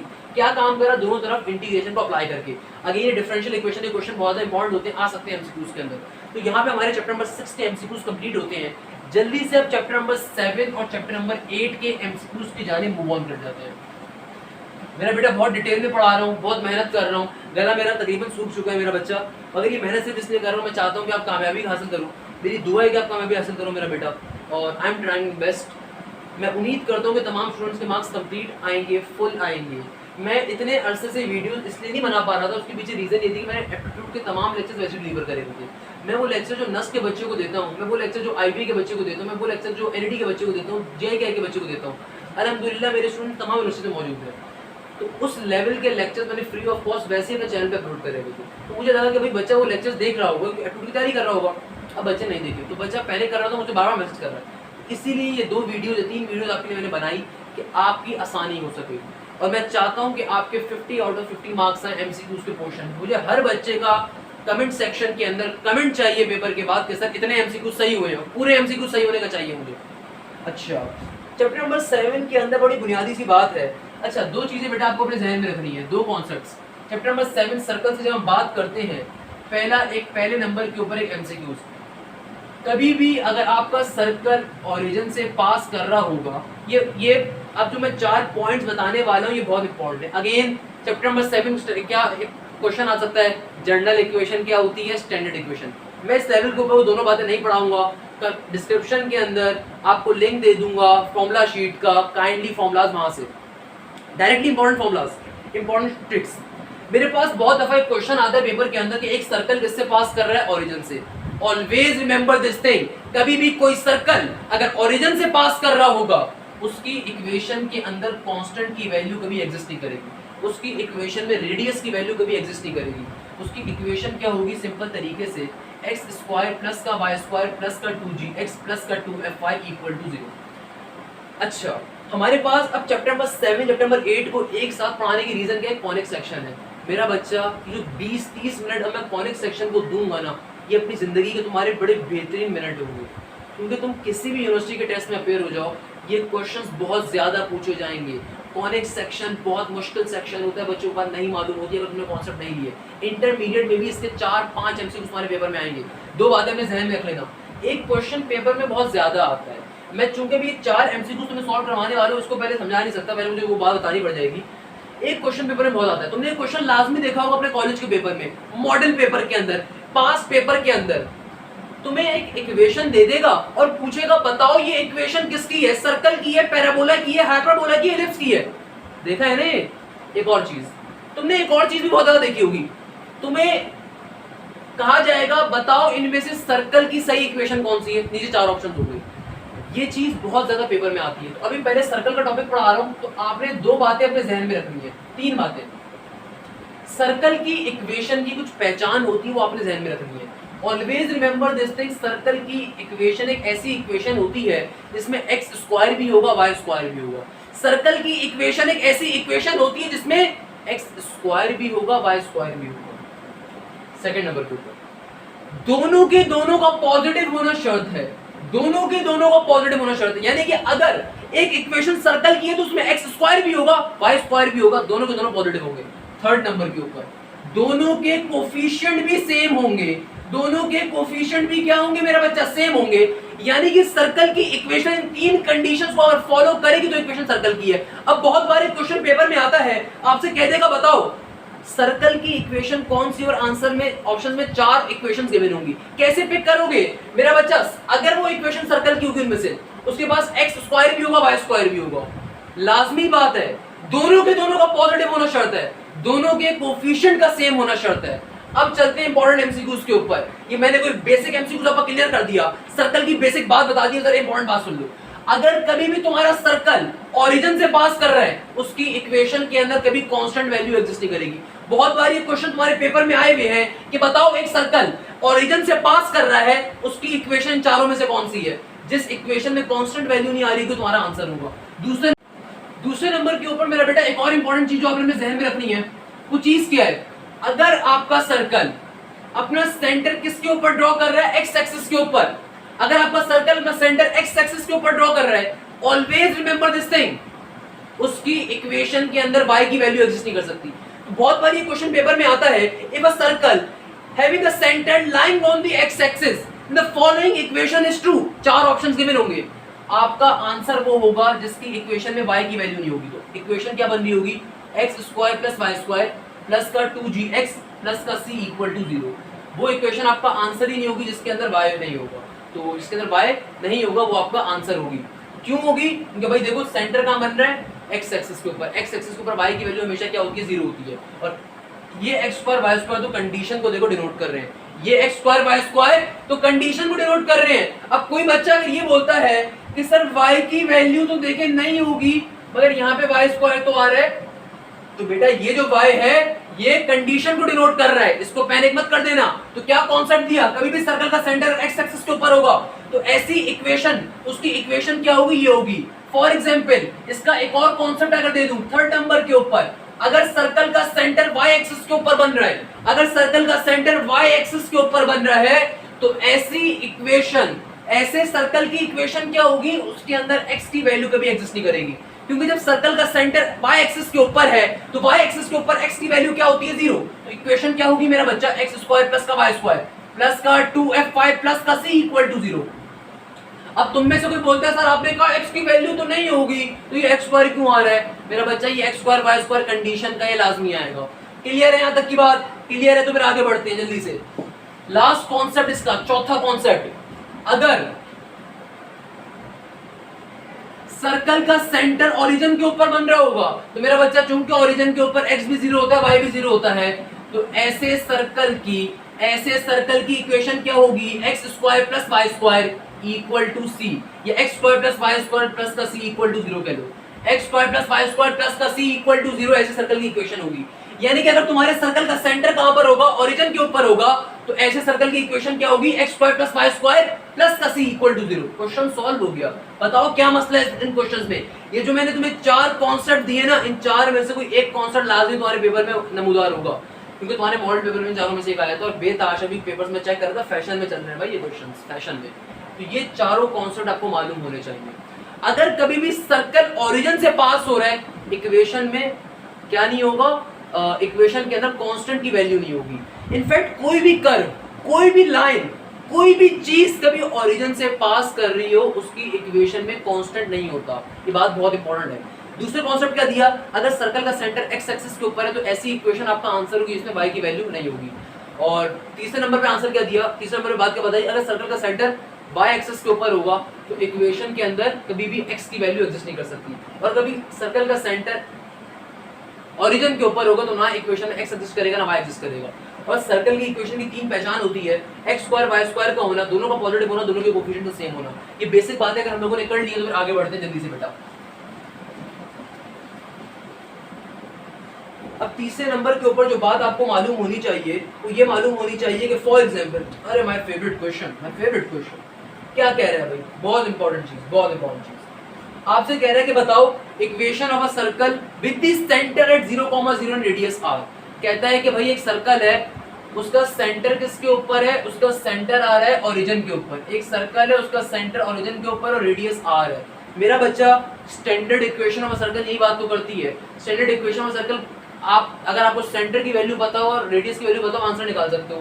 तो ऐसे इक्वेशन का आंसर क्या आ रहा होगा, x square plus y square equal to r square. यानी कि आपसे कहा जा रहा है एक सर्कल है, उसका सेंटर किसके ऊपर है, 0,0 यानी कि ओरिजिन के ऊपर, और रेडियस की वैल्यू r है। तो ऐसी इक्वेशन का, ऐसी सर्कल का इक्वेशन क्या होगी, x square plus y square equal to r square. Standard equation के अंदर सिंपल तरीके से सेंटर की वैल्यू डाल दोगे 0,0 a और b की जगह के ऊपर, तो आंसर आ जाएगा। एक और क्वेश्चन, ये वाला क्वेश्चन भी बहुत इंपॉर्टेंट है। मुझे कहा जा रहा है x प्लस 2 का होल स्क्वायर प्लस का y स्क्वायर इक्वल टू 25। उससे कहा जाता है ये बताओ एक सर्कल की इक्वेशन है, बताओ इसका सेंटर पॉइंट क्या होगा। मेरा बच्चा कोई मसले की बात नहीं है, इसको इसकी ओरिजिनल इक्वेशन से कंपेयर करवा देता हूँ। ओरिजिनल इक्वेशन क्या होगी, x माइनस a का square plus y minus b का whole square equal to r square. मुझे साफ दिख रहा है कि देखो y अकेला है, इसका मतलब y वाली b की वैल्यू क्या होगी, 0। भाई सिंपल सी बात है ना यार, अगर ये मेरे पास एक सर्कल की इक्वेशन आ रही है, मुझसे कहा जा रहा है इसका सेंटर बताओ, तो सेंटर क्या होता है स्टैंडर्ड इक्वेशन के अंदर a कॉमा b, ये a है ये b है। अब मुझे साफ दिख रहा है y के साथ तो कुछ भी नहीं है, y अकेला है, तो इसका मतलब b की वैल्यू तो क्या है 0 है। और जब यहाँ पे कंपैरिजन करवाऊंगा तो -a जब 2 से कंपेयर होगा तो इसका मतलब a की वैल्यू क्या आ गई 2 आ गई, तो सेंटर की वैल्यू क्या आ रही होगी, सेंटर का पॉइंट आ जाएगा -2, आंसर आ गया। मेरे पास एक इक्वेशन आ रही है, इसका सेंटर फाइंड करना है, सेंटर आ जाएगा। अब कोई मुझसे कहता है कि radius, for example radius find करने को कह देते हो, तो रेडियस की वैल्यू क्या आ जाएगी, r² की वैल्यू 25 आ जाएगी, r की वैल्यू क्या आ जाएगी +-5। अगर ये ट्यूशन वाली बाजी से ना पढ़ा हुआ हो तो ये बात मालूम होगी, जब कभी अंडर रूट आता है तो प्लस माइनस में वैल्यू आती है, क्योंकि रेडियस हमेशा पॉजिटिव होगा तो इसलिए पॉजिटिव का 5 आंसर होगा। क्लियर है भाई, मजे का कॉन्सेप्ट था। बता दो कोई मसला है तो जल्दी से देख लो। देखो भाई मैंने क्या कहा था, जो मैंने कहा था वही बात, ये देखो ये बड़ी इंपॉर्टेंट एमसीक्यू जो करवा रहा हूँ ना, ये बहुत इंपॉर्टेंट एमसीक्यू है बेटा, मेहनत करके पढ़ा रहा हूँ। तो what happen in the equation of a circle when centre lie on the axis of y, यानी कि कह रहे हैं कि भाई सेंटर का अगर एक्सिस लाई कर रहा हूं इसके ऊपर, y के ऊपर क्या होगा। जाहिर सी बात है भाई, इक्वेशन के अंदर x की वैल्यू एग्जिस्ट नहीं कर रही होगी। अगला क्वेश्चन जो मैंने पहले करवा दिया है, which of the following circle pass through the origin, बताओ ओरिजिन से पास होने वाला सर्कल कौन सा है। भाई ऐसा सर्कल होगा जिसके अंदर x भी 0 होगा, y भी 0 होगा। अच्छा नहीं सॉरी, क्या कह रहा है, which of the following circle passes through the origin, कह रहा है कि अगर तुम्हारा सर्कल ओरिजिन से पास हो रहा है तो भाई तुम्हारा 4 ऑप्शन में 4 इक्वेशंस गिवन होंगी, तुम्हारा आंसर वो इक्वेशन होगी जिसमें कांस्टेंट की वैल्यू क्या होगी 0 होगी। ये सारे एमसीक्यू मैं नीचे अपलोड कर दूंगा, नंबर ऑफ एमसीक्यू से मान लेना, मसले की बात नहीं है। क्लियर है भाई, which of the following circle, पहले बता रहा हूं, इनको आराम से बैठ के देखना, इजीली तुम्हारे पूरे के पूरे 50 आउट ऑफ 50 मार्क्स आएंगे। कोई बंदा तुमसे कहते हैं कि भाई नहीं और भी करो, अगर तुमने सिंपल ये 2 वीडियोस मेरी देख ली, आपके इजीली 100 आउट ऑफ 100 मार्क्स है मैथ्स के पेपर के अंदर, एटलीस्ट एमसीक्यूज में पूरे मार्क्स हैं। अच्छा भाई एक और क्वेश्चन देख लो मेरा बेटा जल्दी से, एक क्वेश्चन आ रहा है, क्या कह रहा है, x² प्लस का y², आगे कह रहे हैं माइनस का 6x, आगे कह रहे हैं प्लस का 8y माइनस का 24 इक्वल टू 0। मेरे पास एक क्वेश्चन आ रहा है, मुझसे कहा जा रहा है ये इक्वेशन है, बताओ इसका सेंटर क्या होगा। अब तुम अपनी बेसिक क्लास में क्या करते हो, इसको कंपेयर करवाओगे जनरल इक्वेशन के साथ, है ना, यही करोगे ना सारे के सारे, मुझे मालूम है क्या करोगे भाई। अगर तुम्हें मैं एक क्वेश्चन दे दूं, सारे के सारे बच्चे क्या करेंगे, इसका कंपेयर करवा के सेंटर निकालेंगे। अल्लाह के बंदो मुझसे पढ़ लो, शॉर्ट ट्रिक बताता हूँ। शॉर्ट ट्रिक क्या होगी, x वाली चीज और y वाली चीज को फिगर आउट कर लो, ये x वाला पॉइंट है y वाला पॉइंट है, फिगर आउट कर लिया, डायरेक्टली इसको -2 से डिवाइड करवा दो, -2 से x वाली वैल्यू को भी और y वाली को डिवाइड करवा दो। क्वेश्चन में फाइंड क्या करना है, तुम्हें सर्कल की इक्वेशन गिवन, तुमसे सेंटर मालूम करने को कहा हुआ है। भाई सेंटर क्या होता है, -g को माइनस है, तो मैंने क्या शॉर्ट ट्रिक बता रहा हूँ, मैंने कहा कि भाई सिंपल तरीके से इक्वेशन के अंदर x वाली चीज और y वाली चीज को फिगर आउट कर लो, कर लिया, दोनों को -2 से डिवाइड करवा दो, तो डायरेक्टली तुम्हारा सेंटर की वैल्यू आ जाएगी। क्या बन जाएगा, ये बन जाएगा पॉजिटिव का 3, ये बन जाएगा नेगेटिव का 4, तो ये 3, -4 आया, तुम्हारे पास सेंटर ऑफ द सर्कल की वैल्यू आ गई। क्या कहा मैंने, तुम्हारे पास अगर सर्कल की इक्वेशन गिवन होगी, डायरेक्टली x और y वाली चीज को -2 से डिवाइड करवा देना, तुम्हारे पास सेंटर की वैल्यू आ जाएगी। चुटकी बजाते हुए एमसीक्यू सॉल्व, चुटकी बजाते हुए। अब देखो मैं जरा मुश्किल एमसीक्यू देता हूं, फॉर एग्जांपल तुम्हें,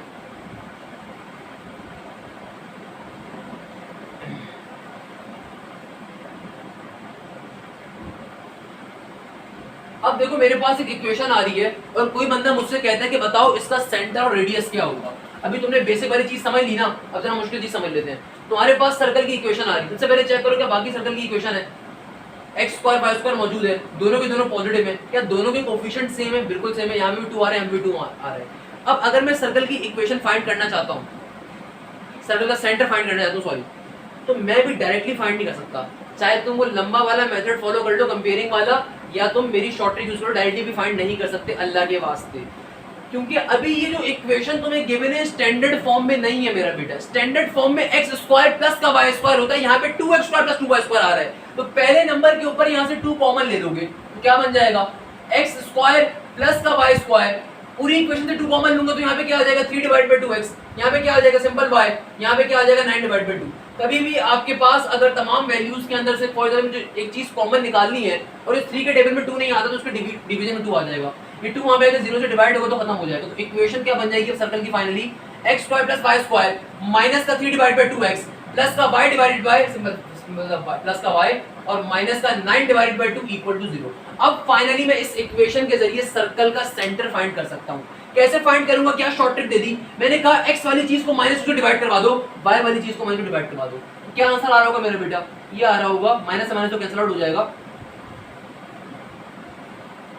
क्या बन जाएगा, मैथ्स का रूल है एक से चीज डिवाइड हो रही हो सबसे नीचे वाली चीज ऊपर जाके रेसिप्रोकेट होकर लिखी जाती है, तो ये बन जाएगा माइनस का 1 डिवाइड बाय 2। मेरे पास पहली वैल्यू तो आ जाएगी क्या 3 डिवाइड बाय 4 और यहाँ से क्या आ जाएगी 1 डिवाइड बाय माइनस 2 डायरेक्टली आएगी। तो मेरा आंसर क्या आ जाएगा बेटा 3 डिवाइड बाय 4 कॉमा माइनस का 1 डिवाइड बाय 2।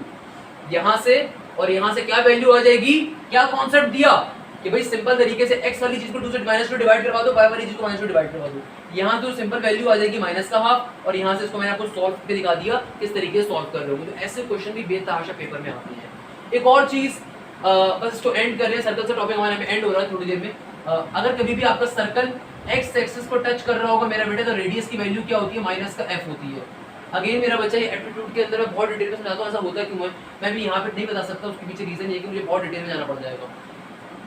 कभी भी आपका सर्कल x एक्सिस को टच कर रहा हो तो रेडियस की वैल्यू क्या होती है, नेगेटिव का f। और कभी भी अगर आपका सर्कल टच कर रहा हो y एक्सिस को तो रेडियस की वैल्यू क्या होगी, always remember this thing, minus का g होती है। और अगर मुझे इस क्वेश्चन के अंदर फॉर एग्जांपल रेडियस भी फाइंड करने को दी जाए तो रेडियस कैसे फाइंड करेंगे, रेडियस को फाइंड करने के लिए फॉर्मूला होता है r is equal to g square plus का f स्क्वायर माइनस का c। जब कंपेयर करवा रहा हूंगा तो ये वाली वैल्यू किसकी होगी, c की होगी, g और f मैंने फाइंड करा हुआ होगा, सिंपल तरीके से c को कैलकुलेट कर लिया जाएगा, कोई मसले की बात नहीं है। अच्छा, यहाँ तक की बात हमारी डन हो गई। अब एक और क्वेश्चन करवा देता हूँ। एक और क्वेश्चन पेपर में अक्सर पूछ लिया जाएगा, length of the tangent to the circle का। बहुत ही मजे का क्वेश्चन है, इसको भी देख लीजिए मेरा बेटा, आसान सा क्वेश्चन है। क्या क्वेश्चन है भाई, आपसे अगर कभी कहा जाए बताओ length of the tangent to the circle की इक्वेशन क्या होगी, आपसे कहा जा रहा है the length of the tangent from the point दे दिया -2,3 टू द सर्कल की इक्वेशन दे दी क्या, x स्क्वायर प्लस का y स्क्वायर माइनस का 3 इक्वल टू 0। क्वेश्चन समझ लो, ये क्वेश्चन आपने इंटरमीडिएट साइड पे नहीं पढ़ा हुआ। आपसे कहा जा रहा है length of the tangent to the equation. मेरा बच्चा लेंथ ऑफ द टेंजेंट का फॉर्मूला होता है, क्या फॉर्मूला होता है, अंडर रूट के अंदर x स्क्वायर प्लस का y1 स्क्वायर प्लस का 2gx1 प्लस का 2fy1 प्लस का c इक्वल टू, सही लेंथ ऑफ टेंजेंट के बराबर होगा। ये हमारे पास फॉर्मूला होता है लेंथ ऑफ टेंजेंट का। यहाँ पे जो x1 y1 होता है ये हमारा पॉइंट होता है, पॉइंट की वैल्यू हमें गिवन हुआ करेगी, x1 y1 क्या है, पॉइंट है। और इक्वेशन से हम g और f और c कैलकुलेट करेंगे। भाई मुझे साफ दिख रहा है जो इक्वेशन आ रही है इसके अंदर g भी 0 है और f भी 0, यानी कि x और y की वैल्यू क्या है, नहीं है, तो इसका मतलब क्या है, g और f नहीं है। सिंपल सा -3 आ रहा है, तो कांस्टेंट की वैल्यू क्या आ गई मेरे पास, -3। और g और f क्या होगा, जाहिर सी बात है भाई g और f x और y नहीं है तो वो 0 होगा। फॉर्मूले में डाल देता हूँ, फॉर्मूले में डाल दूँ तो क्या बन जाएगा, x1 का स्क्वायर यानी कि -2 का स्क्वायर प्लस y1 का स्क्वायर यानी कि 3 का स्क्वायर प्लस का 2gx, g की वैल्यू क्या है 0, ये वाली पूरी चीज कैंसिल आउट हो जाएगी, ये वाली चीज भी कैंसिल आउट हो जाएगी, ये वाली और ये वाली, प्लस के c की वैल्यू क्या मेरा बच्चा -3, तो क्या बन जाएगा 4 प्लस का 9 माइनस का 3। 9 प्लस 4 क्या होता है मेरा बच्चा, 9 में से 3 निकालो, ऐसे कर लो यार, कोई मसले की बात थोड़ी है। 4 में से 3 निकाला 1 प्लस 9 10, मेरे पास लेंथ ऑफ द टेंजेंट का आंसर क्या आ जाएगा, √10। इस तरीके से पर्टिकुलर क्वेश्चन सॉल्व हो जाएगा। बताओ मेरा बेटा इसमें कोई मसला है, जल्दी से एक बार देख लो आंसर क्या आ रहा होगा, सिंपल तरीके से लेंथ ऑफ द टेंजेंट का √10 आ रहा होगा। पॉइंट क्या होता है, x1 y1, इक्वेशन गिवन होगी, वहां से g f और c निकाल लेंगे हम लोग कंपेयर करवा के। लेंथ ऑफ टेंजेंट का फॉर्मूला क्या होता है, √x1। अबे लेंथ ऑफ टेंजेंट का कोई भी फॉर्मूला नहीं है, एक जमाना था हम भी इसको थोड़ा याद करने की कोशिश करते थे, ये मैं आज भी देखता हूँ बच्चे लेंथ ऑफ टेंजेंट का फॉर्मूला याद करते हैं। सिंपल जनरल इक्वेशन है अंडर रूट के अंदर, जनरल इक्वेशन सिंपल वैल्यू डालोगे आंसर आ जाएगा लेंथ ऑफ टेंजेंट का। क्लियर है बच्चों, अब चलते हैं चैप्टर नंबर 8 की जानिब जल्दी से। यहाँ पे हमारा एक इंपॉर्टेंट टॉपिक एंड हो गया। सबसे पहले जो मैं बुनियादी बात आपको बताना चाहूंगा, कॉनिक सेक्शन के अंदर जो बहुत ज्यादा इंपॉर्टेंट एक एमसीक्यूज है जो हर साल पेपर में आता है, वो होता है यार आपको एक इक्वेशन दे दी जाएगी और पूछा जाएगा कि बताओ ये पैराबोला की इक्वेशन है, सर्कल की है, हाइपरबोला की, एलिप्स की। मैं भी ऐसे क्वेश्चन करवाने वाला हूँ। मैंने अभी आपको कॉन्सेप्ट दे दिया सर्कल की इक्वेशन की पहचान क्या होती है, जरा इधर देख लीजिए जल्दी से।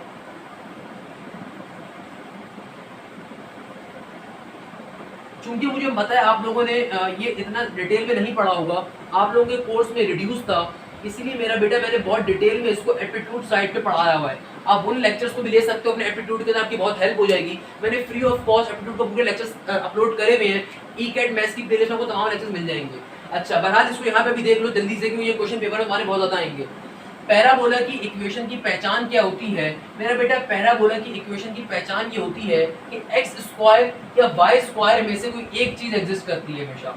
पैराबोला की इक्वेशन की पहचान क्या होती है कि एक्स स्क्वायर या वाई स्क्वायर में से हमेशा कोई एक चीज एग्जिस्ट कर सकती है। ये इसकी खास पहचान है। ये प्लस में भी हो सकता है, माइनस में भी हो सकती है, इसमें कोई गारंटी नहीं होती। पैराबोला की इक्वेशन की पहचान क्या है कि एक्स स्क्वायर या वाई स्क्वायर में से कोई एक चीज एग्जिस्ट करेगी इक्वेशन के अंदर। अच्छा, एलिप्स की इक्वेशन की पहचान क्या है कि एक्स स्क्वायर भी होगा और वाई स्क्वायर भी होगा।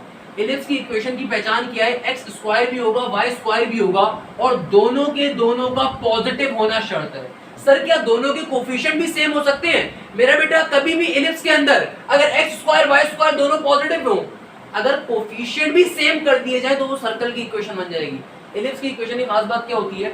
एक्स स्क्वायर भी होगा, वाई स्क्वायर भी होगा, दोनों के दोनों पॉजिटिव भी होंगे और कोफिशिएंट सेम नहीं होंगे।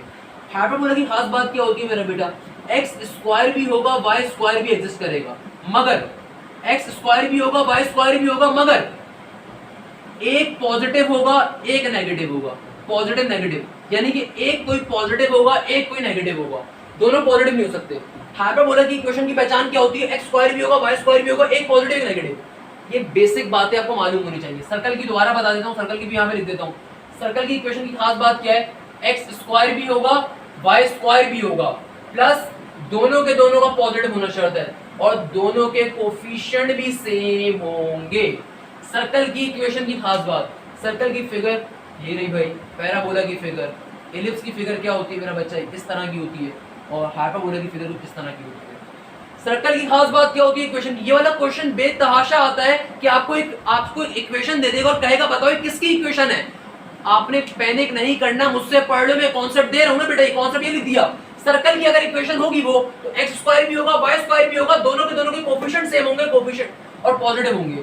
पैराबोला की इक्वेशन अगर होगी तो always remember this thing, x square या वाई स्क्वायर में से कोई एक चीज होगी। एक्स या वाई दो हो सकते हैं, दो, मगर एक्स स्क्वायर या वाई स्क्वायर में से कोई एक चीज होगी और या तो प्लस हो सकता है माइनस हो सकता है, तो कह देंगे। एलिप्स की इक्वेशन की खास बात क्या है? एक्स स्क्वायर भी होगा, वाई स्क्वायर भी होगा, दोनों पॉजिटिव होंगे, कोफिशिएंट सेम नहीं होंगे कभी। हाइपरबोला की इक्वेशन की पहचान क्या है? एक्स स्क्वायर भी होगा, वाई स्क्वायर भी होगा, एक पॉजिटिव होगा एक्स स्क्वायर तो वाई स्क्वायर नेगेटिव होगा, अगर वाई स्क्वायर पॉजिटिव होगा तो एक्स स्क्वायर नेगेटिव होगा। एक चीज तो ये हो गई। दूसरे नंबर के ऊपर मेरा बेटा एक और तरह के एमसीक्यू जो पेपर में बहुत ज्यादा आते हैं, आपसे कह दिया जाएगा if e is equal to 1 then the conic is dash, if e is equal to 0 then the conic is dash। Always remember this thing, circle की एसेंट्रिसिटी होती है क्या? 0। तो अगर ये क्वेश्चन पूछ ले बताओ एक ऐसी फिगर जिसकी एसेंट्रिसिटी 0 है तो स्ट्रक्चर कौन सा होगा सर्कल का? पैराबोला की एसेंट्रिसिटी क्या होती है मेरा बेटा? 1 होती है। ये क्वेश्चन अगेन बहुत दफा आते हैं पेपर के अंदर। पैराबोला की एसेंट्रिसिटी क्या होती है? 1। एलिप्स की एसेंट्रिसिटी क्या होती है? बड़ी मजे की है। एलिप्स की एसेंट्रिसिटी 0 से बड़ी होती है मगर 1 से छोटी होती है। एलिप्स की eccentricity is always greater than 0 but it is less than 1।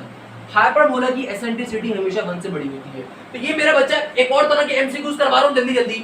अगर कभी आपसे कह देगा इफ द कॉनिक इज या if the eccentricity is e is equal to 1 then conic is dash, the eccentricity if e is equal to 1 then conic is dash, यानी कि आपसे कहा जाएगा अगर एसेंट्रिसिटी 1 है तो बताओ ये कॉनिक कौन सा है। तो आपने क्या बात जहन में रखनी है? आपने ये बात अपने जहन में रखनी है कभी भी एसेंट्रिसिटी अगर 1 आ रही है इसका मतलब क्या है?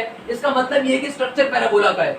अगर एसेंट्रिसिटी 0 के बराबर है तो आपके पास सर्कल की शेप होगी। अगर एसेंट्रिसिटी 0 से बड़ी है मगर 1 से छोटी है, sorry I am so sorry, मैं अलग सिंबल बना दिया यहाँ पे, सिंबल बना दिया था। अगर एसेंट्रिसिटी क्या है? 0 से बड़ी है मगर 1 से क्या है? छोटी है, तो एलिप्स की शेप होगी। और अगर एसेंट्रिसिटी ग्रेटर देन 1 आ रही है तो सिंपल तरीके से हाइपरबोला की शेप होगी। अच्छा, स्ट्रेट लाइन की एसेंट्रिसिटी क्या होती है? इन्फिनिटी होती है। इसको भी अपने जहन में रख लीजिए, मुझे एक एमसीक्यू याद आ गया तो इसको भी लिख लीजिए। स्ट्रेट लाइन की एसेंट्रिसिटी क्या होती है? सिंपल तरीके से इन्फिनिटी होती है। अच्छा, ये सारी बातें हम लोगों ने कर ली। अच्छा, a straight line the focus and perpendicular direct is the axis of the all conic. Simple सी बात है। चूंकि आपके इसमें काफी चीजें रिड्यूस थी, बहुत सारे हमने कॉन्सेप्ट देख लिए बारी बारी। सिंपल सी बात अगर आपसे कर ली जाए कि भाई 3/2 किसकी एसेंट्रिसिटी है, अगर कोई बंदा आपसे कह दे कि बताओ 3/2 एसेंट्रिसिटी किसकी है, मेरा बच्चा 3/2 जो नंबर होगा जाहिर सी बात है वो 1 से बड़ा होगा तो किसका पर्टिकुलर आपके पास आंसर होगा? हाइपरबोला की शेप होगी।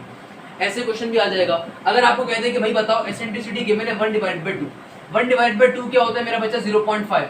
यानी कि आपसे कहते हैं कि बताओ अगर एसेंट्रिसिटी 0.5 है तो कौन सी शेप है, कौन सी शेप होगी, इलिप्स की, क्योंकि इलिप्स की एसेंट्रिसिटी 0 से बड़ी होती है मगर 1 से क्या होती है, छोटी होती है। It can be 0.1, 0.2, 0.3, 0.4, 0.5, it can be anything between lie between 0 and 1। मैं इसके अलावा इस चैप्टर के और एमसीक्यूज नहीं कर पा सकता, वरना दिल तो मेरा और भी बहुत सारे एमसीक्यूज करवाने का है। उसके पीछे रीजन ये कि 8.1, 8.2, 8.3 रिड्यूस है, 8.4 खाली मौजूद है टेंजेंट की एक्सरसाइज। तो आइए जरा टेंजेंट कुछ एमसीक्यूज आपको करवा दूं, जल्दी जल्दी आपको वो कॉन्सेप्ट भी आ जाएगा। मेरा फेवरेट टॉपिक है टेंजेंट का, आओ जरा उसको भी थोड़ा सा जो है सिखा देता हूँ।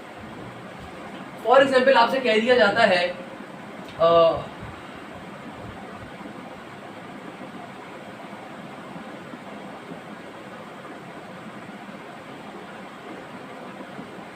write the equation of tangent to the parabola having the equation y square is equal to 12x at a point 3,2। एक क्वेश्चन आया था फॉर एग्जांपल मेरे पास, जरा टेंजेंट के जल्दी जल्दी 4-5 क्वेश्चन देख लीजिए। ये वाले क्वेश्चन अगेन पेपर में आने के बहुत चांसेस हैं आपके 8.1 2 से इतने क्वेश्चन तो नहीं आएंगे, बट बेसिक फॉर्मूला आपको मालूम होने चाहिए। बहरहाल ये वाले क्वेश्चन जरूर आएंगे, टेंजेंट वाले क्वेश्चन, ये टॉपिक इंक्लूड है। आपसे क्या कहा जा रहा है, आपसे कहा जा रहा है इक्वेशन ऑफ टेंजेंट को फाइंड करना है आपको। देन उसने सिंपल तरीके से पैराबोला की इक्वेशन दे दी गई है। मेरा बच्चा एक चीज अपने जहन में रख लेना, टेंजेंट लाइन क्या लाइन होती है, कभी भी कोई लाइन किसी कर्व को छूते हुए निकल जाए तो ऐसी लाइन को हम कहते हैं tangent line. For example parabola की बात करें तो पैराबोला का स्ट्रक्चर बना देता हूँ। फॉर एग्जांपल देखिए ये पैराबोला है, यार फिगर पे मत जाना, फिगर मेरी खराब है, सही है ना। अगर देखो ये लाइन पैराबोला को टच करते हुए जा रही है, जिस पॉइंट के ऊपर ये टच कर रही है वो पॉइंट क्या कहलाएगा, पॉइंट ऑफ टेंजेंट कहलाएगा। आपको उस पॉइंट ऑफ टेंजेंट की वैल्यू गिवन है 3,2। आपसे कहा जा रहा है कि बताओ इस लाइन की इक्वेशन क्या होगी, क्या कहा जा रहा है, बताओ इस लाइन की इक्वेशन क्या होगी, और आपको पैराबोला की इक्वेशन गिवन है। ऑलवेज रिमेंबर दिस कॉन्सेप्ट कि टेंजेंट लाइन की अगर इक्वेशन निकालनी है तो भाई इक्वेशन का concept chapter number 2 exercise 2.5 formulas, slope point formula equation निकालने का। अब मुझे किसी तरीके से अगर इस लाइन का स्लोप मिल जाए ना मालिक, देखो पॉइंट तो मुझे इस लाइन पे गिवन है, अगर स्लोप मिल जाए इस लाइन का तो मेरे पास इक्वेशन आने का तरीका आ जाएगा। अब मुझे यानी कि इस लाइन का स्लोप चाहिए। अब कैसे निकालूंगा स्लोप, यानी कि अगर मैं किसी तरीके से इस कर्व का स्लोप निकालूं, इस कर्व की इक्वेशन स्लोप निकालूं, तो जाहिर सी बात है वो स्लोप टेंजेंट लाइन का भी होगा, क्योंकि मेरा बेटा ये टेंजेंट लाइन इस कर्व के साथ कांटेक्ट के अंदर है। तो अगर मैं किसी तरीके से टेंजेंट लाइन का स्लोप निकालना चाहता हूं तो दर हकीकत जो पैराबोला की इक्वेशन होगी मुझे बड़ा हेल्प करेगी। टेंशन नहीं लेनी, पहला क्वेश्चन है, 4-5 क्वेश्चन करवाऊंगा, क्लियर करूंगा इस कॉन्सेप्ट को। क्या कहा कि अगर मुझे टेंजेंट लाइन का स्लोप चाहिए तो मैंने क्या करा, सिंपल तरीके से पैराबोला की इक्वेशन ली। चाहते हो अगर एप्टीट्यूड का तरीके में पढ़ाऊं तो उसमें पढ़ा सकता हूं, मगर तुम्हारे इंटर का तरीका क्या है, सिंपल तरीके से इक्वेशन के ऊपर एक बार डेरिवेटिव ले लोगे, dy/dx का जो आंसर आ रहा होगा तुम्हारा स्लोप आ जाएगा। मगर चूंकि तुम उससे एप्टीट्यूड भी पढ़ोगे इंशाल्लाह कल को, और आज अगर एमसीक्यूज की तैयारी करो तो और तुम्हें एक शॉर्ट ट्रिक सिखाता हूं, बड़े मजे की शॉर्ट ट्रिक है। अगर कभी भी तुम्हारे पास लीनियर इक्वेशन से बड़ी इक्वेशन आ रही है और तुम उस इक्वेशन का स्लोप निकालना चाहते हो, यानी कि तुम्हारे पास लीनियर इक्वेशन का स्लोप निकालने का तरीका तो लास्ट वीडियो में सिखा दिया ना, m = -a/b। अगर तुम्हारे पास इक्वेशन कोई भी हो लीनियर के अलावा हो, यानी कि उसकी हायर पावर 2 हो, 3 हो, 4 हो, 5 हो, 6 हो, 7 हो, 8 हो, 9 हो, 10 हो, ऐसी इक्वेशन का अगर तुम स्लोप निकालना चाहते हो, इसकी एक शॉर्ट ट्रिक होती है जो मैं 10 के बच्चों को पढ़ाता हूँ, जो मैं IBA के बच्चों को पढ़ाता हूँ, जो मैं NET के बच्चों को पढ़ाता हूँ। ये कहलाती है स्लोप निकालने की शॉर्ट ट्रिक।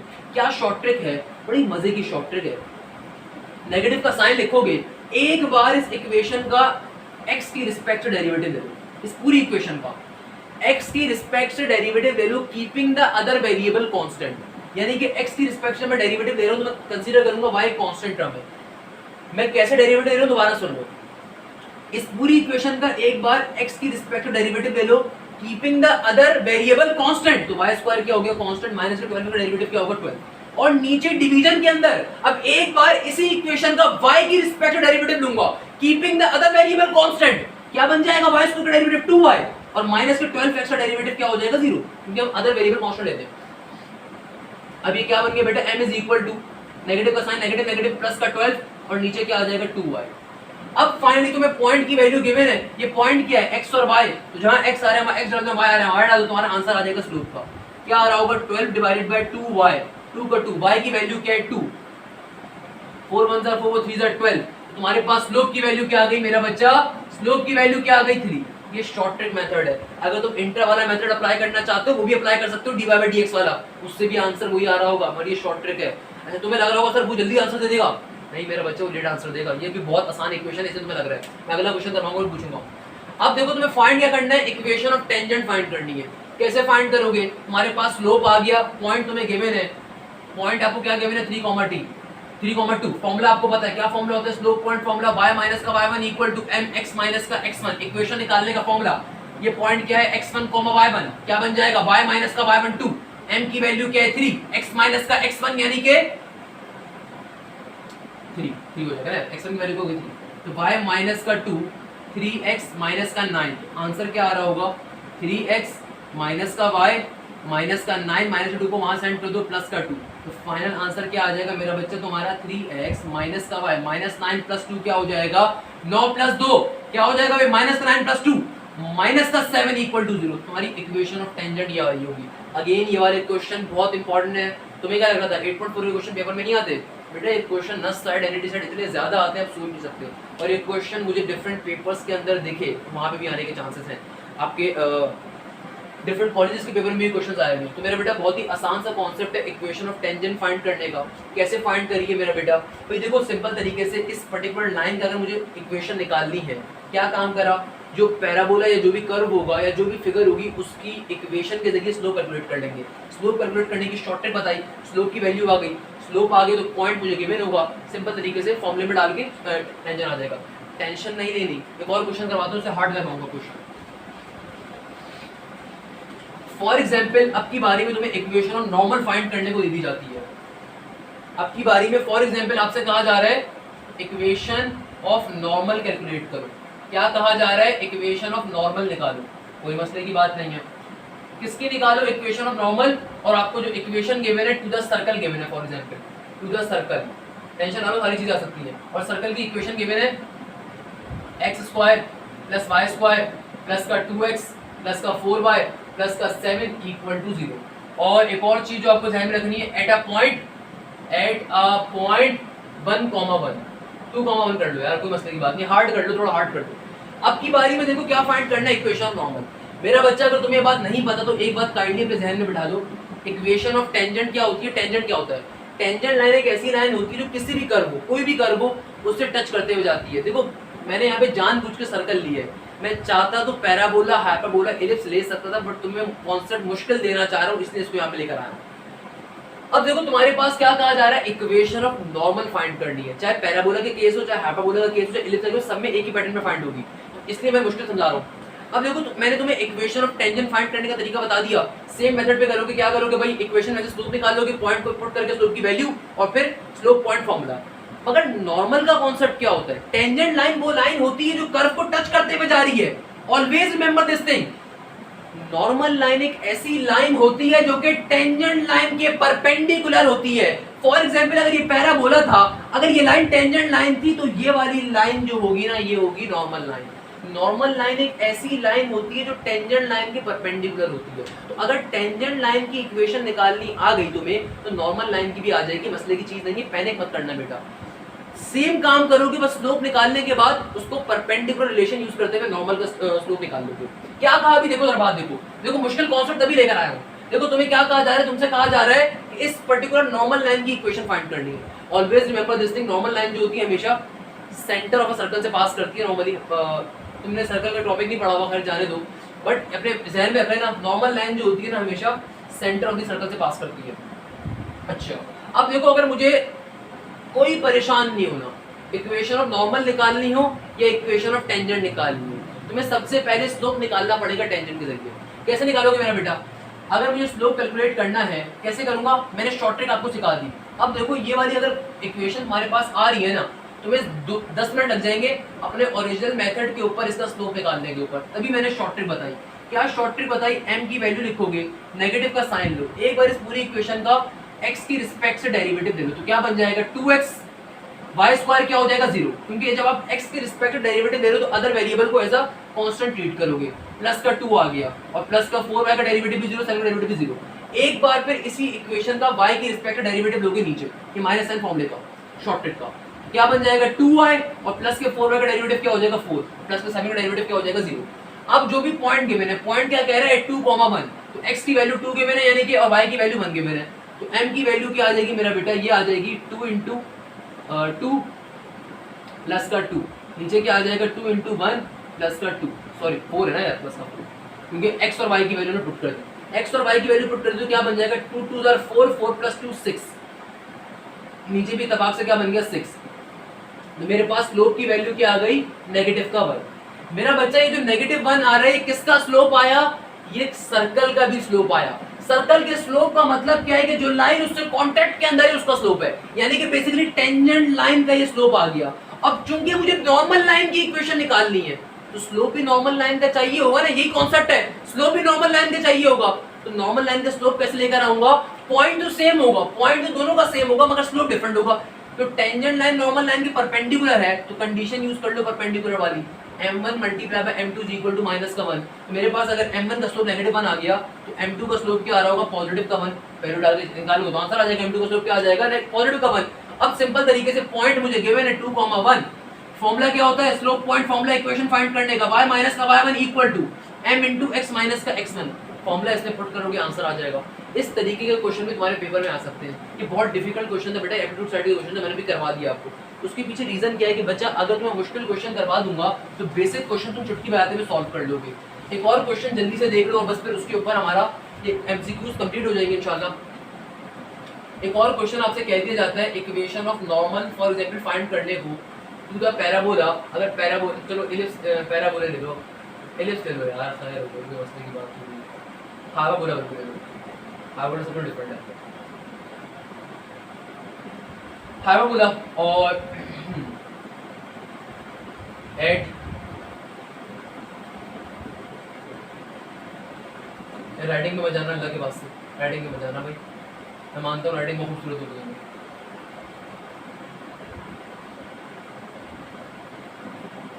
फॉर एग्जाम्पल मैंने ऐसी क्वेश्चन लिख दी है,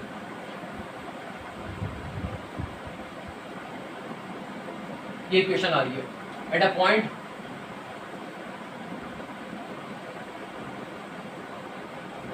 थ्री कॉमा टू, क्या कह रहे हैं भाई इक्वेशन नॉर्मल को फाइंड करना है, हाइपरबोला के ऊपर हाइपरबोला की इक्वेशन गिवन है और एक पॉइंट दे रहे हैं, इस पॉइंट के ऊपर फाइंड करनी है।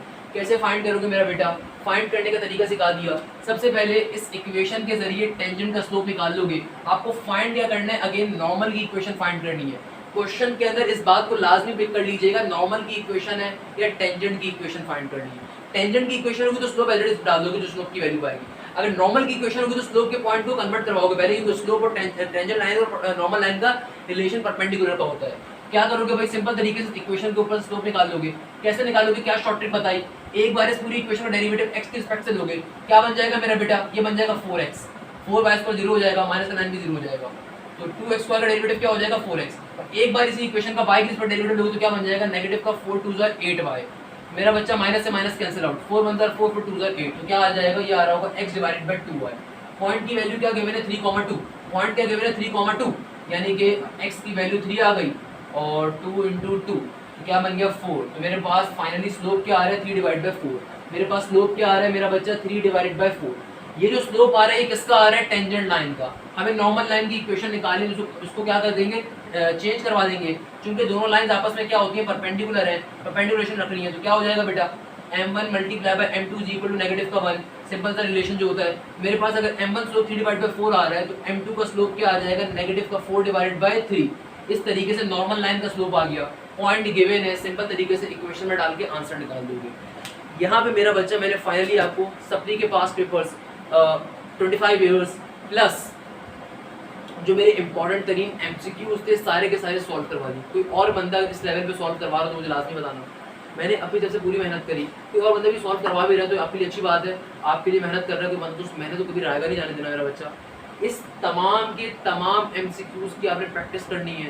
इन तमाम के तमाम एमसीक्यूज को मैंने बहुत डिटेल में समझा दिए, तमाम चैप्टर्स के एमसीक्यूज में इंक्लूड थे मेरा बेटा, ये 25 ईयर्स में इंक्लूड थे। मैंने बहुत मेहनत से मेहनत करके आपको ये वीडियो बनाई है, हालांकि इतना मसरूफ चल रहा था बट स्टिल आपकी मोहब्बत है आप लोगों की रिक्वेस्ट के ऊपर मैंने वीडियो बनाई। आई होप कि आप इसको बहुत तरीके से देखेंगे और तमाम स्टूडेंट्स जब पेपर देकर आएंगे तो आप कमेंट सेक्शन के अंदर अपने मार्क्स मुझे लाजमी बताइएगा कि आपके एमसीक्यूज़ कितने सही हुए, एमसीक्यूज़ कैसे आए थे। मुझे लाजमी ये कमेंट चाहिए तमाम स्टूडेंट्स का, दोनों वीडियोज़ के ऊपर मुझे लाजमी कमेंट चाहिए अल्लाह के वास्ते। Last but not the least, मेरा बच्चा मैंने इस चैनल के ऊपर एप्टीट्यूड मैथ्स कंप्लीट करवाई भी है। इंशाल्लाह आने वाले दिनों में मजीद एप्टीट्यूड मैथ्स के लेक्चर अपलोड कर रहा हूँ। इस चैनल को मैंने जब स्टार्ट करा था उस वक्त कोई भी बंदा एप्टीट्यूड के लेक्चर्स नहीं अपलोड करता था, जिस टाइम मैंने इस लेक्चर्स को डालना स्टार्ट करा था। अल्हम्दुलिल्लाह अल्हम्दुलिल्लाह आज काफ़ी लोगों ने देख के डालने स्टार्ट कर दिए हैं, अच्छी बात है, मार्केट में आ रहे हैं लोग और भी।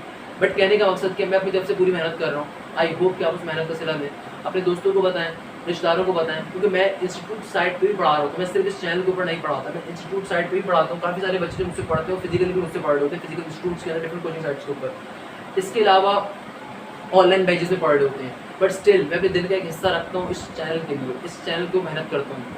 आई होप कि आप तमाम स्टूडेंट्स को लेक्चर्स पसंद आए होंगे। मैंने बड़ी मेहनत करी इसके ऊपर मेरा बेटा, आई होप कि आपको पसंद आए इंशाल्लाह। कमेंट सेक्शन में लाजमी मुझे अपने मार्क्स बताइएगा जब भी आप पेपर देकर आएँ। पेपर देने के बाद लाजमी बताइएगा कैसा गया आपका पेपर, मैं उन कमेंट्स का इंतज़ार करूँगा। जज़ाकल्लाह, thank you so much. Hashim Zera signing of.